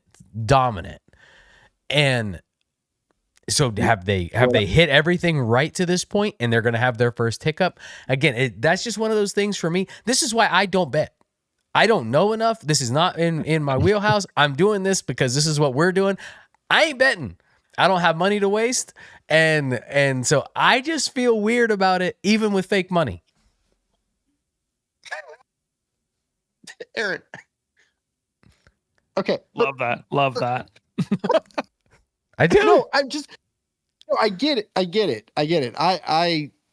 Okay. I'm just saying, like, what I saw and I grew up playing basketball, right? What I saw in that Michigan game, and to be honest, but let me just ask you one thing. Where are you at on the bet money list? it's fair, but I was also, but I would be a lot higher if I wasn't told. Anyway, it doesn't matter. You know what? It's my own fault. Because we're gonna. I can't wait till we get to our next segment, by the way. But you're right about that. But I will say this: when I was off on Michigan, and I did not fairly watch their games. I have no interest in watching Michigan games. Okay, so that's on me. Like that's why I'm like hand up. I spoke on things that I based off highlights or hype around them or who they played, and it was wrong, right? What I saw yesterday, it's like they're playing a totally different game. They're in different leagues. But like that's they're in different what leagues. I mean, weirds me out about it. You're right. But Vegas obviously agrees, giving them. I understand it's a trap line because they're trying to push them to bet it, but they're trying to push them to bet it because otherwise they're not going to get people to do it. Yeah. No, I get that. And that's why it's weird to me. Like there's nothing for me to take Michigan to win, right? Like okay, great, yay, Michigan wins. Like that's not the bet. The points matter here, and that's where it gets weird to me. So it's like Michigan plus or minus what 250 on the money line. Like there's nothing to be made here. There's no reason to bet that. I took what you said as more like I don't know about this game like oh no it's all about the numbers. Like, the numbers feel very good to me, which makes me want nothing to do with it. I hear you. Okay, no, I got it. All right, I'm gonna take, because you both did Masters, I want to follow suit and throw some sprinkles out. I'm putting $10 on Patrick Reed, $10 on Cam Young, and $10 on Minwoo Lee. I love the Minwoo Lee. Yeah, dude. Like, why did we not talk about that in the actual Masters part of the podcast? That's awesome. Yeah. I'd love it if he won. Yeah, I'm here for Minwoo Lee. I'm here for Tommy Fleetwood too. Honestly, like that. I'm just gonna make that my third one. Yeah. I mean, if we want to talk odds, Minwoo Lee's plus 4,500, Cam Young's 2,700, and Patrick Reed's plus 9,000. So if any of them pull it off, but that's what's fun. You watch your guys. They probably won't win, but that's why they're plus 9,000 and 6,000 and 4 and all that. So it's just fun. Yeah. But it's fun to have some juice on it. So and Aaron, if you start getting into betting ever, that's the way that betting is fun. $10 to win whatever, because worst case scenario, you enjoyed that event a lot more it's worth $10. You can pay $10 to a lot of things. That's not the worst thing you can spend $10 on. Hey, look, if it's budgeted and that's entertainment, fine. But betting and me is not. Nah. No, it's probably a safer route anyways. That's not for me. All right. Is there anything else we've got except for our draft? Can we move on to the draft? Let's draft it up, man. We also have to do our giveaway. Oh yeah, well, giveaways. I know, but we got it coming, and we got to hype up what we got coming up soon too. We're gonna have some special content. Like we'll have our normal pod, but we've got NFL draft is coming up. We're talking about doing a special pod for that. Masters, the NCAA Championship tomorrow. We may be back with some more content right away. So thank you guys for coming and hanging out with us already, for being here, supporting us. We love y'all, and we look forward to making more stuff for you. So stick around. We want to grow. Like this is where we're getting our feet wet a little bit, but I feel like we're ready to run with this thing. And if you guys are here for us, we appreciate it. Love it. Couldn't agree more. We've got to work on promoting the show during the show a little bit more until an hour and 10 minutes in. For those of you who are listening this far, thank you. Thank you. We really appreciate it, as Aaron said. Okay. What's a humble way to say I've won 4 straight by a wide margin, and I thought I had my worst draft ever last week? You did. And it was the biggest margin of victory. What's a humble way to say that? Because I've been thinking of it and I can't come up with anything. That's because you're not humble. What do you mean? I have no words. I've been accused of. I went He's been through the accused ringer. of cooking the books. Yeah, I've been accused of a lot of things that I haven't done, and the first one you and absolutely did. I'm taking a no. It was the first one that we didn't play. Yeah. The first one, the test pod. Anyway, it doesn't matter. Let's get into this thing. I'm ready to cook. I'm ready to cook. All right. I need some. Yeah. I thank you to all the voters because that was wild. I thought Paul had it when he. I thought Paul should have. Paul did have it. I don't know what's wrong with whoever voted. I'm sorry. I know you're not supposed to call out your audience. Paul. Insult the listeners. Listeners are. Yeah, defend them because they're propping you up right now. Shout out those listeners. Yeah, no, seriously, that was wild. I mean, the heat I took this week for that because it was just, dude, unconscionably. Anyway, in fairness, we are a sports podcast, and I those picked, are all yeah, they're all sports, like all of them. If we're sports, I think, right? Golf, tennis, Mario Tennis, 1080, Smash Bros. Smash Bros wasn't. Smash was the only one that wasn't. But Smash Bros so is goated. So big pick. Yeah. So, there we go. And Paul's not on this one. He actively was getting people to not vote for mine when that was their favorite. Wow, just so, kick Paul while he's down. Man is not well, and you're just dropping. If there was any colluding going on, it wasn't done by me. All right, so I want to go for Candy. This is more of an emotional pick for me, so I'm going to go 1 in this week's draft. I think Ryan, you were second. Are you going to take the 2 hole or 3? I'll go 3. Yeah, I get right in the middle. Candy's a wide variety. I'll take the double back. All right.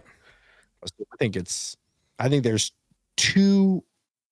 To me, there's 2 winners, but I don't know which. I don't know your guys' candy preferences. I mean, Ryan sent something in the group chat, and it really threw me off. But it doesn't matter. Not a chocolate guy. Not a chocolate guy. You will not see chocolate on my draft.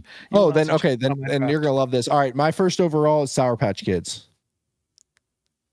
Ryan's pissed. Ryan is pissed. It was up there. It wasn't one. It wasn't one of one. Sour Patch Kids, 1 of 1. That is absolutely not my 1 of 1. I'm going to go ahead and take the real 1 of 1. I am not a big chocolate guy, but I am a big peanut butter guy. Reese's Peanut Butter Cups. Yep, that's 2. It's to me, it's Sour Patch Kids and Reese's. I think those are chocolate, not chocolate. Those are the 2. What do you got, Ryan? This one might go bad for me, but I'm taking Sweet Tarts 1 of 1. What? I'm a huge Sweet Tarts guy, dude. What? What is wrong? Sweet Tart ropes or Sweet Tarts? Sweet Tarts. Sweet Tarts, like the little. No, I know. The ropes. The ropes Wow. are good. Sweet Tart ropes are elite. I think now, excuse me, it's Easter, It's so nerds they have ropes, they have the little candy chickens that are Sweet Tarts, and I got 2 bags of those, and I've just been running through them. So This man, big Sweet Tarts guy. wow. He's like, just take the sugar intravenously then. Like, holy crap. All right, so you got another one right here. Yeah, back to back. I'm going Starburst. Yeah. Telling you, this is not going to be good for me. It might, dude. We thought Arion tanked the last draft and he won. So, it is. I'm going to go, man. I feel like I almost have to take this one. And again, not even necessarily. No, I'm gonna play the draft a little bit here, and I'm gonna go Skittles. Does that take off sour Skittles? Yeah. I mean, based on the way we've done other ones, yes. That's up to you. Yeah, no, you call it. I agree. The only one that I don't think should be is M&Ms and peanut M&Ms because those are different. There's a lot of M&Ms, yeah. And honestly, that I think it should be limited to M&Ms or peanut M&Ms personally. Unless we'll say M&Ms takes it all off the board. No, I think that kills too much. They're 2 different things. Right. Let me ask you guys this question. If I didn't take Sour Patch Kids, would it have been gone by the time it got back to me? Not for me. Ryan, would you have taken it? Because if I If I had Reese's peanut butter cups and Sour Patch Kids, it would be over. And that sucks. Sour Patch now I'm Kids- screwed. I would have gone Skittles if like Okay. Skittles would have been my next pick if Yeah. it was on the board. So yeah, Marshawn Lynch, right. bro. yeah. All right, so man, this is bad. This is bad. I got my two already. That won't get picked. I already know it. In the chamber. mm. Locked and loaded. Yep. Okay, does Fruit Gushers count as candy? Yeah. No, No? that's a. I think that's it- I that's a fruit snack. That's a fruit snack. It's a All right, we gummy gotta look it up, 'cause candy. I think in our day, I think it's evolved into a can. We're gonna look it up right now because Gushers were in like lunch boxes. Yes, and stuff. Gushers That's- are That's not a considered candy. Gushers are considered a candy like chewy fruit snack. I think so because they Chewy do some, fruit snack. they do some wild stuff with Gushers. I'm gonna take Gushers. Okay. All right. All right. Gushers. Sour Patch Kids because otherwise I'm cooked. I have nothing else. All right. And then what's your next one? Because you got back to back here. And if I take peanut M&Ms, that takes all M&Ms off the board. No. No. I'll take peanut M&Ms. Okay. I'm gonna leave Ryan his two here because I'm gonna go ahead and snag Snickers in round 3. I mean, again, not a huge chocolate guy, but I feel like Snickers. I think this one fell, and I think it's a fan favorite. I'm going Nerds Clusters. That's a bomb. The clusters, dude. Those are big now. The I Nerds know. rope, That's the go-to Nerds movie rope theater. clusters bomb. I'm with you 100%. Yeah, I could never get into the nerds, I'm a but big it's a fan favorite. I'll give you that. Yeah. Okay. And then I'm coming You again. back with. I'm just gonna have classic Jolly Rancher. That's a good one. If you had to pick a flavor, which you don't, if you had to pick a flavor, Blue raspberry. For blue sure. raspberry. Oh, yeah. All right. And what's number 2? It's got to be green apple for me. I Blue was gonna raspberry, say green apple. Yeah, sour apple. Yeah. Cherry's good too. Cherry. Watermelon Okay, probably falls last on that list for me. I agree. Dude, what was the like candy that was like a stick almost? Like I can't remember. 66. Not like that, but like it was like almost like a Jolly Rancher, but it was like thicker and it was like really thin, but it was long and like an inch wide. I can't remember what that was. Anyway, that just Jolly Ranchers made me think of that for some reason. Yeah. Has nothing to do with what I'm about to pick because I'm going the John Cena route here and just trying to curry the favor of the audience so I don't get crushed again. I'm gonna take Kit Kats. Break me off a piece of that Kit Kat bar. That was very Aaron of you to take Kit Kats. That's right on par, I think. Hey, it's a good candy, but I don't think that's a fan favorite. I think you've got a good list. I think Kit Kats are big. Kit Kats are. chocolate. I'm pandering. for a guy who doesn't like chocolate, you should. have a I'm lot of chocolate. pandering. Okay. I am not picking my list. I'm trying to win. All right. Reese's is number 1 for me. That was easy. Yeah, Reese's. Yeah, I screwed up there. I didn't. I thought one of you guys would have taken Sour Patch Kids. I never thought that would have came back, and I have to have Sour Patch Kids. All right. So what do I got? I've got peanut M&Ms, Sour Patch Kids, and Gushers. Oh, it's weak. So weak. Other than peanut M&Ms, your best pick is your 3rd round pick.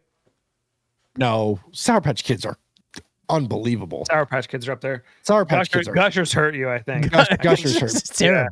Gushers hurt, but they are good. Oh man, God, they're good. Okay, I think with only having 3 of us voting, there's gonna be a lot left on the board There will. here. There will.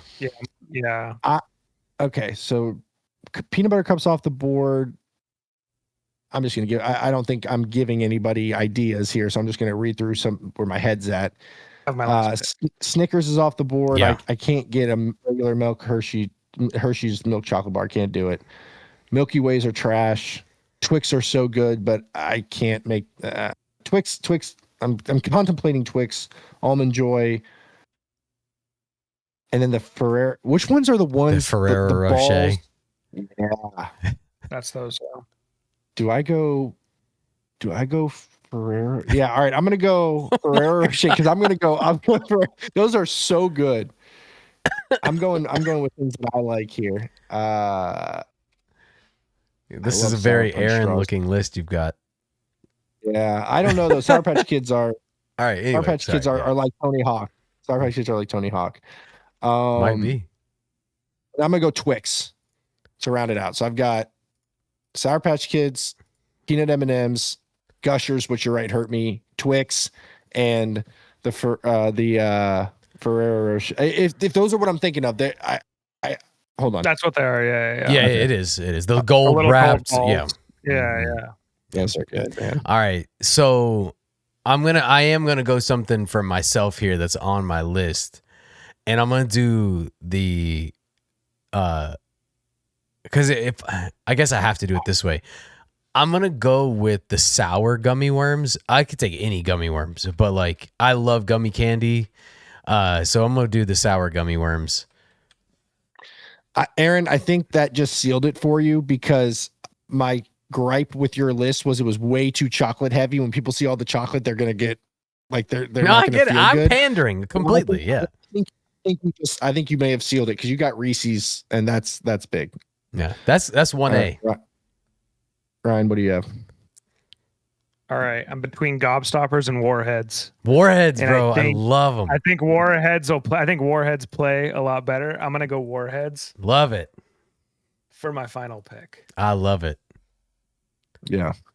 All right. So, Ryan, read your 5. Sweet Tarts, Starburst, Nerds Clusters, Jolly Ranchers, Warheads. I could don't get hate down that with that list, honestly. Like Yeah, real talk, like yeah. Aaron's happy with that list. All right, Aaron, what do you have? I got Reese's Cup. I got Skittles. I got Snickers. I got Kit Kats, and I got sour gummy worms. Yeah, that's pretty good too. I've got Sour Patch Kids, peanut M&Ms, Ferrero Rochers, Gushers, and Twix. Which actually, when you say it all together, It's not. It's not as delicious. bad as Gushers made it look. I think, yeah, the Gushers. But honestly, if I'm looking at the list, like really, what would I have taken? Sour Punch straws were really good, but like I like sour candy. Me too. Like that's my thing. But like sour worms, like if I eat too many of those, I get nauseous. Yeah, So- yeah. Any of this, I get nauseous. It's too Any much. of these too many. Yeah. And a headache, and a headache, It is yeah. candy. It is a treat. Like so for Lent, I gave up Coke Zero and sweets. And so like me and my wife went to dinner because we went out and saw Hail Mary, which freaking phenomenal. Phenomenal. Like that's a whole different conversation we can have. Love that. That's the one with what's his name? Gosling. Yeah, Ryan Gosling. Yeah. I heard Amazing. that was amazing. It is. And like if you liked The Martian, you'll like this too. It's even better. Like unbelievable. We can talk about that forever. I like movies. But the thing is like, so we went to dinner first and I got a Coke Zero for the first time. I took one sip of it and sent it back. I literally couldn't even drink it. And this was something that like, look, like I know like not sponsored, whatever. Like if you know where this cup comes from, you know where this cup comes from. I would drink like, no joke, 6 of those a day of Coke Zero leading up to 45 days ago. So like an unhealthy amount. Now it's just, I'm chugging water like crazy. And so I tried that and it's just woof. And then I got a Reese's peanut butter egg because I love all the special ones. And honestly, I love the white chocolate Reese's even better. They're a little sweeter though. So, but I could only eat half of the egg. I didn't even finish it. It was just too much. I'm like, dang. When I do Whole30, that's how I feel about every sweet thing that you can imagine. Yeah. That's funny. Buzz, your girlfriend. Woof. I haven't heard somebody use that phrase just in the wild like that. All right. So yeah, last week I thought I was going to get slaughtered, and I didn't. So I'm hoping, guys. It might be close this week. Let me go. Yeah, I want 5 in a row.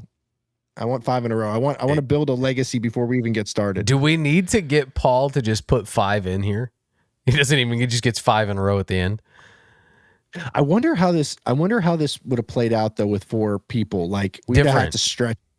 Actually, I don't know, because I feel like there's so many. Look, Almond Joys, that's a great candy. Yeah, Sour people Patch hate coconut. I hate coconut. I hate coconut. That's not a fan favorite. Yeah. No, but it's a good candy. I like them. It's a good candy. It's a good candy. Like Twix. Twix is good. I mean, Twix is freaking good. Milky Ways are garbage. Have you ever had those Take 5 bars? Yeah. Those are like the little pretzels and peanut butter. Yeah. You left Butterfinger on. Butterfingers are good. Butterfinger gets in my teeth. I have very deep teeth, and I can't stand it. I love the flavor of Butterfinger. High Chews are good. You ever had those? Yeah. What was the other one? Fun Dip. No, I had Smarties on my list. I had Blow Pops. Dude, candy was so vast. Dude, some people love like Junior Mints. I'm not a mint chocolate guy. Yeah, I'm not a mint chocolate guy. Yeah, keep that out of my ice cream too. Yeah. All right. So we're all on board with that. No mint and ice cream or chocolate. No mint and ice cream, and no pineapple on pizza. I'm on board. All right. 100%. All right. Wow. I love the team play there. Okay. All right, guys. We have our giveaway. We got to do the giveaway, bro. Oh yeah. Okay. Oh, this is exciting. Okay, so thank you to everybody who did what you were supposed to do and or followed the instructions. I guess I would say followed both the Banner Show. Yeah, Banner Athletic joined the giveaway, shared. Tag 3 the feedback people. we got on the hats. Yeah, tag 3 people. The feedback we got on the hats has been awesome. A lot of messages, at least on my end. And it's all been super, super positive. So we're excited, man. We just want to, spread the word and kind of get our name out there. And we appreciate all your help in doing that. So we're going to be doing more giveaways moving forward, but let's jump right to it, Aaron, and pick the winners. All right, let's pop up this wheel here. Live on the pod. Yeah. And when you're chosen, you will be reached out to get all your info, and 2 hats will be coming of your choice. All right, here we go. Let's give it a little spin here. First winner. Is this the first one? This is the first one. Rosenbows 10. All right. Congratulations, Rosenbows. So we're going to remove and spin again for the second winner. And we're going to come up with Kevons. So Kevons and Rosenbows 10. Be looking for us to reach out to you so we can get in touch. And we doing one more? No, we got one more. We got one more? I thought it was 2. More. Man, we're giving away too much stuff. We're broke. Here we go. We're going broke right here, giving away hats. So Kevons, Rosenbows, and the real Jordan Deal. JD. So there you go. Love that. There's our 3 winners, guys. All right, yeah. As Ryan and Aaron said, we're gonna DM you, get the address you want to send them to, and you just let us know which 2 hats you want, and we're gonna send them your way. Take photos with them, send them our way. We love to post fans wearing the hats. It's awesome. Whenever I get those pictures, tag us in a lot that. of them are people. Yeah, absolutely. I've been getting a lot of people playing golf, a lot of different golf courses, things like that. So that's sick. So we love it. All right. I guess I'm doing the final huddle. Final huddle. And I saw look, I'm gonna keep it simple, short and sweet. And I saw this quote. I don't know, it was like 2 days ago. It's a Michael Jordan quote. Who, Ryan, he's the GOAT to you as well, right? Yeah. Yeah. So the quote is, some people want it to happen, some wish it to happen, others make it happen. And this is something that I personally really, really believe in. I feel like you can sit around and kind of wait for your life to go by, or you can step up, take control, and just make something happen. And I think it's just a good thought to kind of start the week with. And, just go out this week and, just if there's something that you've been wanting to do, if there's something that you've just been thinking about, just go out and do it. Just take the first step. It's never too late. I love that quote, and I just love kind of taking things into your own hands and making it happen. So that's kind of my final huddle weekly motivation. And it was said by Michael Jordan, so it's got to be true. There you go. Yep. Awesome, guys. Thanks so much. Like, subscribe, follow, share. Do all the things. If you have feedback or if you want to see a draft, let us know. Comment. Yeah. Yes. We love to see it, love to hear it. Absolutely. All right, guys. Thank you. See it.